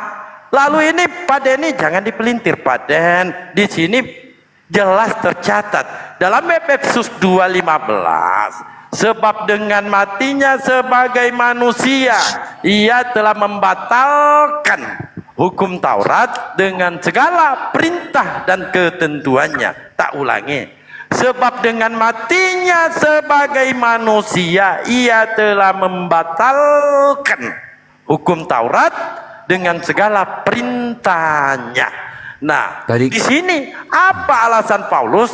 Tentu kalau dia tidak membatalkan hukum Taurat, tentu tidak bisa Yesus dijadikan Tuhan sesuai Roma 14 nomor 9. Sebab untuk itulah Kristus telah mati dan hidup kembali supaya ia menjadi Tuhan. Dalam 10 perintah Taurat itu, jangan ada ilah-ilah lain di hadapanku. Ini jelas Pak Den ini. Jadi Murid gini saya ya. kok begini lagi narasinya Pak biar Den. dia saya jawab Pak ya. Dalbonya dulu. Jangan dipotong dulu Pak Dani. Iya. Nanti. Ya. Ya, mungkin ada tambahan Gimana? Sang Setia. Aku dulu menambahkan. Dari tadi aku meminta izin ya host ya. Silakan, Sesuai Bang dengan Setia, perkataan Yesus. Sesuai dengan perkataan Yesus di dalam Matius 7 nomor 15 sampai 23. Waspadalah terhadap nabi-nabi palsu yang datang kepadamu, yang menyamar seperti domba tetapi sesungguhnya adalah serigala yang buas. Perkataan ini dia ungkapkan kepada para muridnya yang 12 orang. Yang datang dimaksud di sini datang kepada murid-muridnya Yesus. Yang jika kita baca seluruh perikopnya, di sini ada nubuat. Di dalam Matius 7:23, nubuat terhadap pengajaran-pengajaran palsu ini akan mengadakan orang-orang untuk memanggil Yesus Tuhan. Pada hari terakhir banyak orang yang berseru kepadaku, Tuhan, Tuhan, bukankah kami bernubuat demi namamu, bermukjizat demi namamu, mengusir setan demi namamu? Semua tindakan ini dilakukan oleh orang Kristen yang dapat pengajaran daripada Itu topik Paulus. lainnya lagi. Boleh saya potong? Ya, jadi ini pengajaran daripada nubuat Yesus terhadap pengajaran-pengajaran yang menjadikan Yesus itu Tuhan. Oke. Nah, Oke, boleh saya tanggapi dengar dulu. Denny kau tahan dulu. Jadi Ya, lama sekali. di sini nubuat daripada Yesus ini juga ditambahkan atau diperkuat oleh Yesus sendiri. Di dalam Matius 24. Jika ada orang yang mengaku bertemu Mesias di padang gurun. Siapa yang bertemu Mesias di perjalanan menuju Damsyik? Paulus. Jadi ini nubuatnya sudah jelas dikatakan sama. Janganlah kamu percaya jika ada orang yang mengaku bertemu Mesias di dalam bilik penjara. Bilik penjara nih. Siapa yang menuliskan surat daripada bilik penjara? Paulus. Dan dia mengaku sebagai murid Yesus, padahal sendiri dia bukan belajar daripada Yesus. Karena dia mengajarkan ajaran agama lewat dusta dan kebohongan tadi yang tidak bisa dibantah si WSS. Di sini sudah jelas saya katakan. Yohanes 8:44. Iblis itu bapak segala dusta, bapak segala kebohongan. Maka orang yang ditemui atau sosok yang ditemui Paulus di dalam perjalanan menuju Damsyik adalah iblis yang menyamar menjadi malaikat terang sesuai dengan pengakuan Paulus di dalam 1 Korintus, di dalam 2 Korintus 11 nomor 14. Dan dia adalah pelayan iblis yang menyamar menjadi pelayan kebenaran di ayat 15-nya. Udah? Ya, Gantian. jadi jelas ya, apa yang dibangun oleh Paulus dengan Kamu mengatakan ngomong terus. hukum-hukum Tuhan telah batal, bahkan menjadikan hukum Taurat sebagai kutukan. Maka dari buah dari pengajaran, kata Yesus, kamu akan mengenali nabi-nabi palsu ini, yaitu mengajarkan hukum Tuhan, hukum Taurat sebagai kutukan. Sudah? Ya, Jadi sudah, siapa Bang. yang mengajarkan hukum Tuhan sebagai kutukan, yang menolak hukum Tuhan Bicara sebagai kutukan? dulu. Iblis. Udah lama Ya. kali Ya. kamu. Assalamualaikum Ustaz Tata. Assalamualaikum Ustaz Tata. Assalamualaikum warahmatullahi wabarakatuh. Ya, silakan dilanjut dulu Bang Wis. Ini enak ini. Bang Wis yang mau masuk gimana? Boleh menanggapi? Saya sudah nunggu dari tadi nih loh. Oh ya, silakan Ya, Bang Denny. Iya, Bang Denny. Ya, gantian ya dengan Bang Wis Iya, nanti. Kalau Iya. kalau saya nggak panjang lebar nanti bisa keluar dari topik ya. Saya kembali lagi ke topik pertama. Tuhan Yesus pertama mengatakan dia tidak akan meniadakan satu iota pun dari hukum Taurat. Tetapi Paulus mengatakan iya juga. Jadi Yesus itu membatalkan. Antara pembatalan dan peniadaan itu bukan suatu hal yang sama. Meniadakan itu berarti menghapus, meniadakan menghapus sama sekali. Kalau membatalkan itu artinya tidak meniadakan. Membatalkan itu juga tidak berarti menghapus. Itu harus kamu bisa bedakan antara menghapus atau meniadakan dan membatalkan. Kalau menghapus itu hukum itu hilang sama sekali atau meniadakan hukum itu akan hilang sama sekali. Tetapi kalau membatalkan hukum itu tetap ada, cuma dibatalkan untuk kaum tertentu. Silakan dilanjut. Kemudian saya melihat narasi teman itu dari jawab tentang pembatalan dan peniadaan hukum Taurat. Saya mau mencoba menjawab pertanyaan Bang Sesetia. Narasi yang Abang ucapkan adalah menceritakan bagaimana Paulus mengajarkan ajaran sesat. Ya, padahal semua cerita Paulus itu menceritakan bagaimana memegahkan Yesus sebagai firman Tuhan kepada bangsa di daerah sekitaran Roma, mau di Jemaat Korintus, di Kolose, di Filipi, dia memegahkan firman Tuhan. Dan di sini dinyatakan juga bahwa Bang Setia tidak setuju bahwa Yesus adalah sebagai Tuhan, dia membantah itu. Oke, saya ambil dalilnya Bang Setia ya. Coba buka di Wahyu 21 ayat 7. Buat teman-teman juga yang membantah selama ini Yesus bukan Tuhan. Saya bacakan di Wahyu 21 ayat 7. Barang siapa menang, ia akan memperolehnya semuanya ini. Dan aku ini siapa? Yesus. Akan menjadi Allahnya. Dan ia akan menjadi anakku. Ku tuh lihat di situ, huruf kapital. Jadi di situ dikatakan juga di Wahyu, tulisan Rasul Yohanes, bahwa Yesus mengenapkan diri dia sebagai Allah. Jadi saya mematahkan jawaban dari Bang Setia yang mengatakan bahwa izin Yesus ya, bukan aku Tuhan. yang membantah ya, aku yang mematahkan dia. Sebentar Bang Setia, saya belum selesai. Kalau Bang Setia tidak percaya kepada nas firman Tuhan yang saya bawa sebagai dalil ini, itu urusan Bang Setia. Saya datang bukan dengan teman-teman yang lain untuk memuaskan pertanyaan Abang, tapi yang jelas saya membawa dalil. Ini firman Tuhan yang saya bawa, bukan teori Udah saya. siap, udah bisa Terima kita kasih. bantah. Sebentar Bang Setia. Sebentar Bang Setia. Ini poinnya adalah ketika Paulus membatalkan hukum Taurat seperti yang dinerasikan oleh Bang Dalbo. Sementara Yesus sendiri tidak pernah membatalkan setitik iota pun sampai langit dan bumi ini runtuh. Ini yang perlu poinnya Bang Wis ya. Betul. Oke, Iya, boleh iya. aku membantah ini dulu ya. Tadi dia mengarahkan sama aku. Di dalam Wahyu 22 nomor 16 di kitab Wahyu itu juga. Yesus di sini, aku Yesus yang telah mengutus malaikat-malaikatku kepada para jemaat-jemaat. Jadi Yesus di sini mengaku dirinya mengutus malaikat-malaikat kepada para jemaat. Aku tunas Daud, bintang timur yang gilang gemilang. Artinya dia di sini mengaku sebagai bintang timur. Artinya di dalam Yesaya 14 nomor 12, bintang timur itu adalah satu gelar daripada Lucifer. Iblis yang diturunkan daripada sorga. Jadi ajaran kitab Wahyu atau penuntun-penuntun, si penulis Bible Anda adalah malaikat yang diutus oleh iblis di mana dia mengaku sebagai bintang timur yang gilang gemilang. Jadi ajaran Kristen dituntun oleh Paulus yang mendapat pengajaran daripada iblis, Lucifer, malaikat-malaikat yang diutusnya itu. Hanya iblis di kitab Wahyu lah yang mengaku dirinya Tuhan, yang mengaku sebagai Yesus.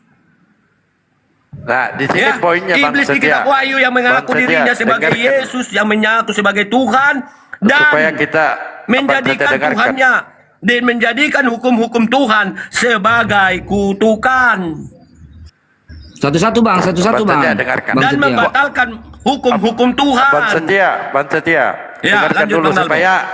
supaya kita mendapatkan poinnya. Nggak perlu lama-lama ke sana ke sini. Yang membatalkan hukum Taurat itu, pernah nggak Yesus membatalkan hukum Taurat? Dan apa otoritas Paulus membatalkan hukum Taurat? Itu dulu, silakan.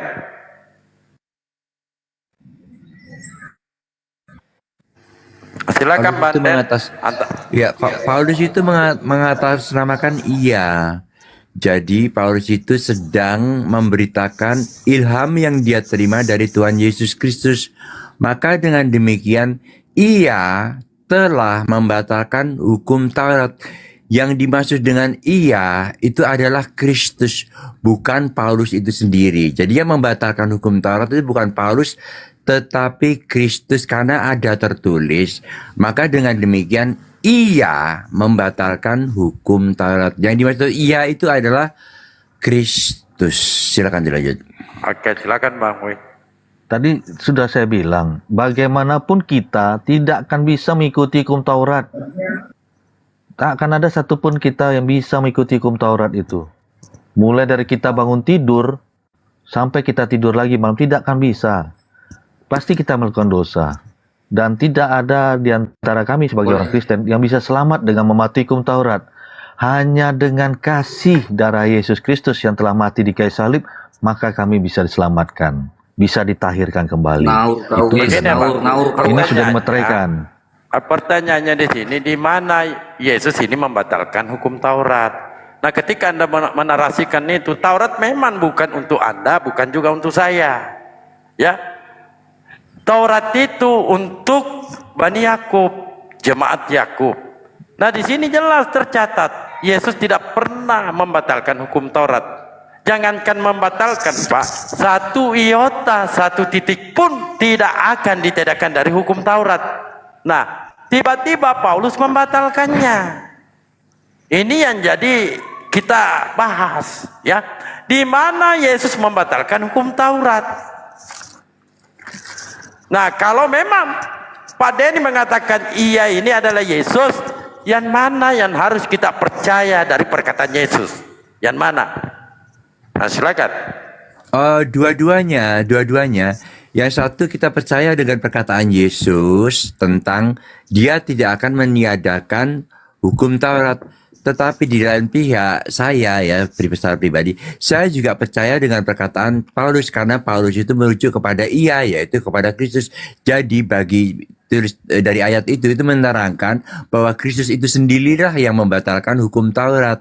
Nah, harus kita ketahui satu kali lagi saya terangkan bahwa peniadaan hukum Taurat dan pembatalan hukum Taurat itu adalah dua hal yang sangat berbeda yang tidak ada hubungannya sama sekali. Jadi itu bukan pertentangan walaupun itu datangnya dari satu sumber yang sama yaitu Kristus itu sendiri. Yang satu tidak meniadakan, yang satu membatalkan. Sedangkan kita harus tahu bahwa meniadakan dan membatalkan itu suatu hal yang berbeda. Jadi di sini tidak ada pertentangan. Monggo. Jelas terima bertentangan, kasih. Pak. Boleh saya masuk? Bertentangan ini. Kata Paulus di dalam Efesus 2:15, di sini dia membatalkan, bahkan Anda menuduh Yesus ini pendusta. Kenapa saya katakan Anda tuduh Yesus ini pendusta? Sebab dengan matinya sebagai manusia, ia ini Anda dudukkan sebagai Yesus. Ia telah membatalkan hukum Taurat, sedangkan Yesus itu tidak pernah satupun pernyataan Yesus itu membatalkan hukum Taurat. Nah, ini kan pernyataan Paulus. Makanya Yesus mengatakan, dalam Matius 7:15, waspadalah terhadap nabi-nabi palsu yang datang kepadamu dengan menyamar seperti domba, tetapi sesungguhnya mereka adalah serigala yang buas. Siapakah serigala yang buas? Paulus, Roma 11 nomor 1. Lalu dari mana narasi Anda mengatakan Yesus itu membatalkan hukum Taurat? Padahal tidak ada. Di Kejadian 49:27, suku Benyamin adalah serigala. Lalu Paulus mengaku suku Benyamin. Roma 11 nomor 1. Silakan. Di mana Yesus membatalkan hukum Taurat? Ya, sambil lalu di tap layar dulu teman-teman ya, yang ada di bawah sambil lalu di tap layar, ini agak goyah pomalnya. Dan jangan lupa juga untuk mensupport para apologet muslim kita ya. Silakan langsung dijawab Bang Denny. Sebelum kau katakan nanti. Ya, jadi mungkin ini keterangan saya yang terakhir perihal topik ini. Saya sudah menjelaskan bahwa Paulus itu menulis merujuk kepada Ia itu artinya itu untuk Kristus, karena Kristuslah yang mati dan hidup lagi itu. Nah, makanya dia merujuk kepada Ia itu adalah Kristus. Berarti kalau kita secara dewasa berpikir itu, kalau Kristus bilang Ia telah membatalkan hukum Taurat, itu Ia pasti tidak mungkin merujuk kepada Paulus itu sendiri, tetapi merujuk kepada Kristus. Di mana harus kita ketahui, memang itu adalah tulisan Paulus, tetapi kamu jangan lupa ada ayat yang berkata begini ya. Segala tulisan yang ada di Alkitab suci Kristen itu diilhami oleh Tuhan. Jadi kata-kata ayat yang ada dikatakan Paulus yang sebagai Ia itu tadi, itu juga diilhami oleh Tuhan agar ditulis Paulus yang merujuk kepada Kristus itu sendiri. Silakan dilanjut, saya standby dulu. Ya, Bang Wis mungkin mau menambahkan sebelum Ustaz Tata masuk. Bang Wis? Saya dong. Sebenarnya Host, belum pernah ngomong ini. Udah sama dengan sebentar Bang Bayu. Sudah sama dengan narasi Bang Denny. Saya nggak mau ini lagi menambah sebagai tentang pengenapan atau pembatalan sudah dijawab oleh teman Denny. Saya cuma menanggapi tentang sang setia yang tadi dicerita Wahyu, sebenarnya udah jauh melompatnya. Jadi saya mengatakan satu bintang timur, sang timur di Yesaya, satu Lucifer, satu Yesus. Jadi Yesus katakan Lucifer. Bang setia di penjara lapas Cipinang tuh ada yang bernama Muhammad. Apakah sama nama Muhammad di situ? Orangnya sama. Jadi narasi di Wahyu tentang sang timur dengan di Yesaya itu beda konteksnya. Begitu Bang. Kalau Abang nggak percaya silakan. Saya nggak mau memuaskan. Itu jawabannya. Terima kasih. Iya, sebentar Bang Bayu ya. Kita dahulukan dulu Ustaz Tahta biar masuk. Ustaz Tahta silakan. Udah bagus itu Bang Dalbo dengan Bang Setia. Lanjut aja biar temu. Nggak usah dulu. Silakan. Iya, silakan. Kalau saya sih itu yang tak ini, yang membatalkan hukum Taurat siapa? Kalau Yesus tidak ada keterangan dari Yesus membatalkan hukum Taurat. Jangankan aturan-aturannya Pak, titik komanya dilarang ditiadakan. Ini menurut Yesus. Lalu Paulus membatalkan. Apa tujuan Paulus membatalkan hukum Taurat ini? Supaya Yesus menjadi Tuhan dan dituhankan oleh Kristen. Roma 14 nomor 9. Sebab untuk itulah Kristus telah mati dan hidup kembali supaya ia menjadi Tuhan. Makanya Yesus mengatakan, celakalah kamu hai ahli-ahli Taurat dan orang-orang Farisi, hai kamu orang munafik. Sebab kamu mengarungi lautan dan menjelajah daratan untuk mentobatkan satu orang saja menjadi penganut agamamu. Dan sesudah ia bertobat, kamu menjadikan dia orang neraka yang 2 kali lebih jahat daripada kamu sendiri. Nah, di sini siapa yang membatalkan hukum Taurat? Sedangkan Yesus tidak pernah, jangankan ayatnya, titik koma dilarang. Nah, tiba-tiba Paulus membatalkan. Nah, silakan. Izin, boleh nggak aku tambahin? Tadi itu membantah Wahyu 22:16 itu sudah harus kita pahami. Di sini Yesus sebelum penyaliban dia ketakutan sama malaikat. Bercucuran keringatnya. Tetapi di sini di dalam Wahyu 22:16 dia mengaku mengutus malaikat. Malaikat yang diutus kepada para jemaat. Artinya si penulis-penulis Bible yang menuliskan Bible itu, yang mengaku mendapat tuntunan Roh Kudus, adalah Roh Kudus yang dituntun oleh Lucifer, bintang timur ini tadi. Di mana kita melihat buahnya dari pengajarannya. Buah dari pengajaran Paulus menjadikan hukum Tuhan sebagai kutukan. Galatia 3:13, Efesus 2 nomor 15. Jelas di situ. Menolak hukum Tuhan itu, bahkan menjadikan hukum Tuhan itu sebagai kutukan.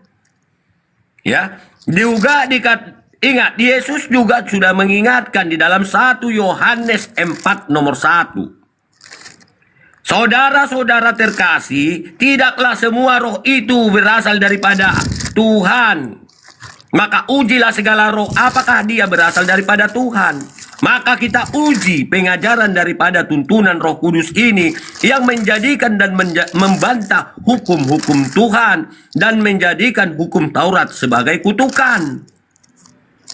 Jadi jelas pengajaran atau tuntunan yang mengajarkan Paulus dan penulis-penulis yang lain menuliskan Bible bukanlah dari Tuhan, melainkan bapak segala kebohongan, bapak segala dusta. Yohanes 8 nomor 44. Iblislah bapak segala dusta, bapak segala kebohongan. Jadi jelas, ajaran agama kalian dibangun di atas dusta dan kebohongan yang diajarkan oleh iblis. Di situ poinnya.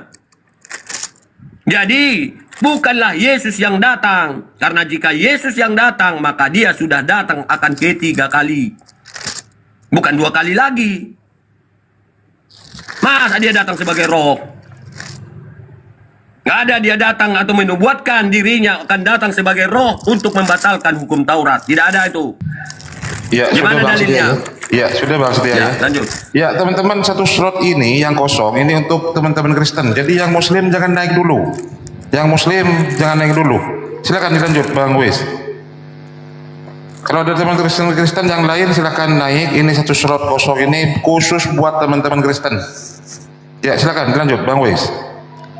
Tadi sudah dikatakan seperti sama Bang Denny tadi udah benar, tapi kalau tidak percaya ya susah kalau dibantah terus. Cuman dalilnya beda-beda.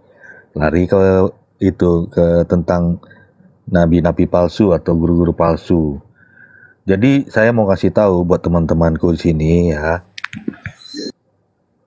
Rasul-rasul Matius, Markus, Lukas, Yohanes, Paulus itu mereka sudah bertemu. Dan ketika mereka menulis Injil itu saling mengingatkan. Jadi kalau misalnya Paulus membuat kitab Injilnya itu tidak sesuai dengan yang oleh orang Yohanes, Yakobus maupun si Matius, mereka saling menegur. Gitu. Dan mereka menulis itu melalui tuntunan Roh Kudus. Ada Roh Tuhan yang menyertai mereka, bukan seperti ada kitab jatuh dari langit gedebuk, tidak. Mereka menulis itu. Mereka saling mengingatkan. Kau jangan melakukan yang tidak sesuai dengan yang dikatakan oleh Tuhan Yesus ketika kita sama-sama bersama Tuhan Yesus selama 3 tahun. Nah, kemudian tadi Bang Sang Setiani sudah narasinya sudah saya lihat udah mulai menghujat, mengatakan Yesus aliran Lucifer. Ya nggak bagus seperti itu, Bang. Kami Lucifer ya, kalau kami ajaran Lucifer, kami nggak boleh ada agama ini, nggak boleh ada di Indonesia, Bang. Karena kami aliran sesat. Kalau saya sih Bang, aliran sesat. Sebentar Bang Bayu. Ini aja dulu, ke Taurat tadi Bang. Nah, jadi nggak boleh. Narasi seperti itu nggak boleh bahwa Yesus adalah sang Lucifer. Saya udah bilang, Bang, nama Muhammad itu di penjara tuh banyak, Bang. Tapi Abang nggak percaya bahwa bintang timur dengan sang timur itu beda.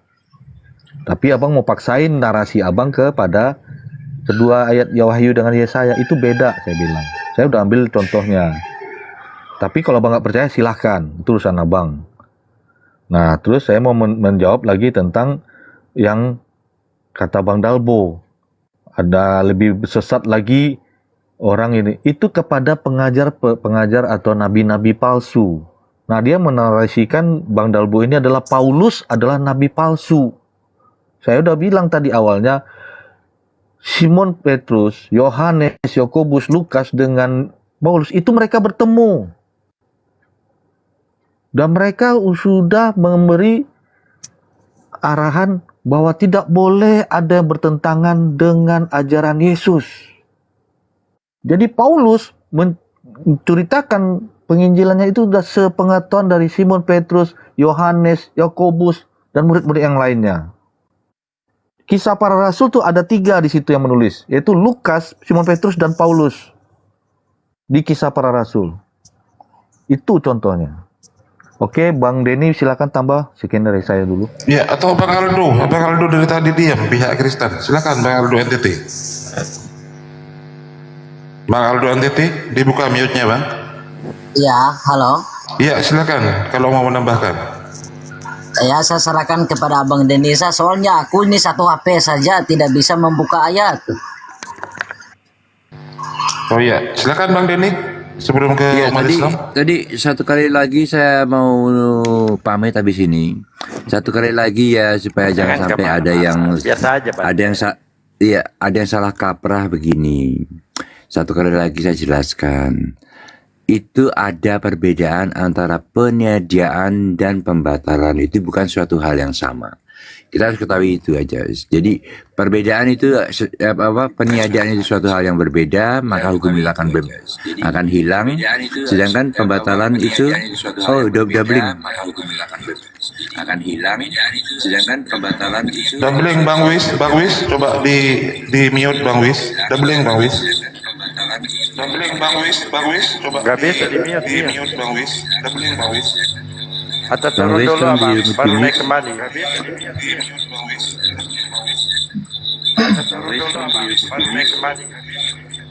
Udah silakan dilanjut dulu aja deh kalau itu di dubbing kok.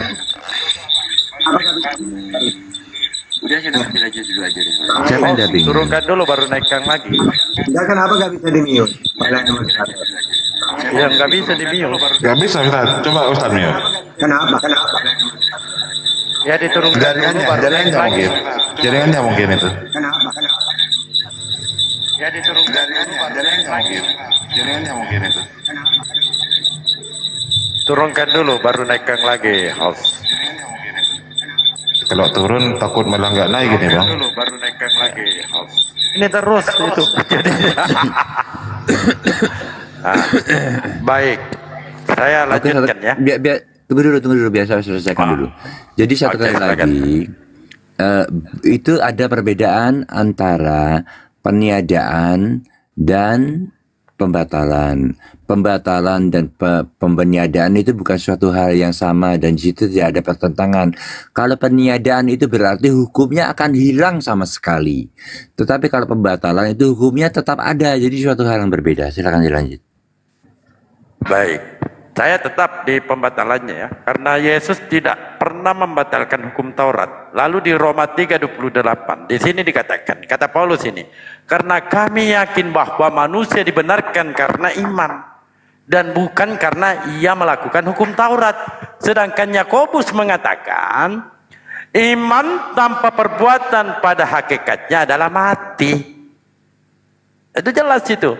Nah, saya kembali di sini bahwa tidak ada narasi Yesus mengatakan hukum Taurat itu batal. Satu iota atau satu titik pun tidak pernah dibatalkan sebelum semuanya terjadi.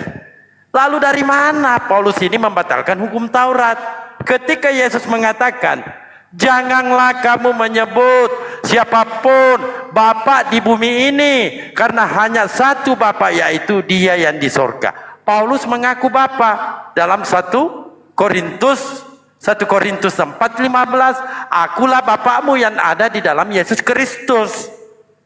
Jadi ini jelas yang sangat bertentangan dengan ajaran Yesus antara Paulus. Paulus ini penyesat. Ini sudah saya katakan tadi, kata Yesus dalam Matius 23:15, celakalah kamu hai ahli-ahli Taurat dan orang-orang Farisi, hai kamu orang munafik, sebab kamu mengarungi lautan dan menjelajah daratan. Siapa orang Farisi menjelajah daratan dan mengarungi lautan selain Paulus? Siapa? Dan Paulus sendiri mengaku adalah orang Farisi. Kisah Para Rasul 23 nomor 6. Coba dibantah dulu itu Banwi sebelum ke Ustaz Tata. Silakan.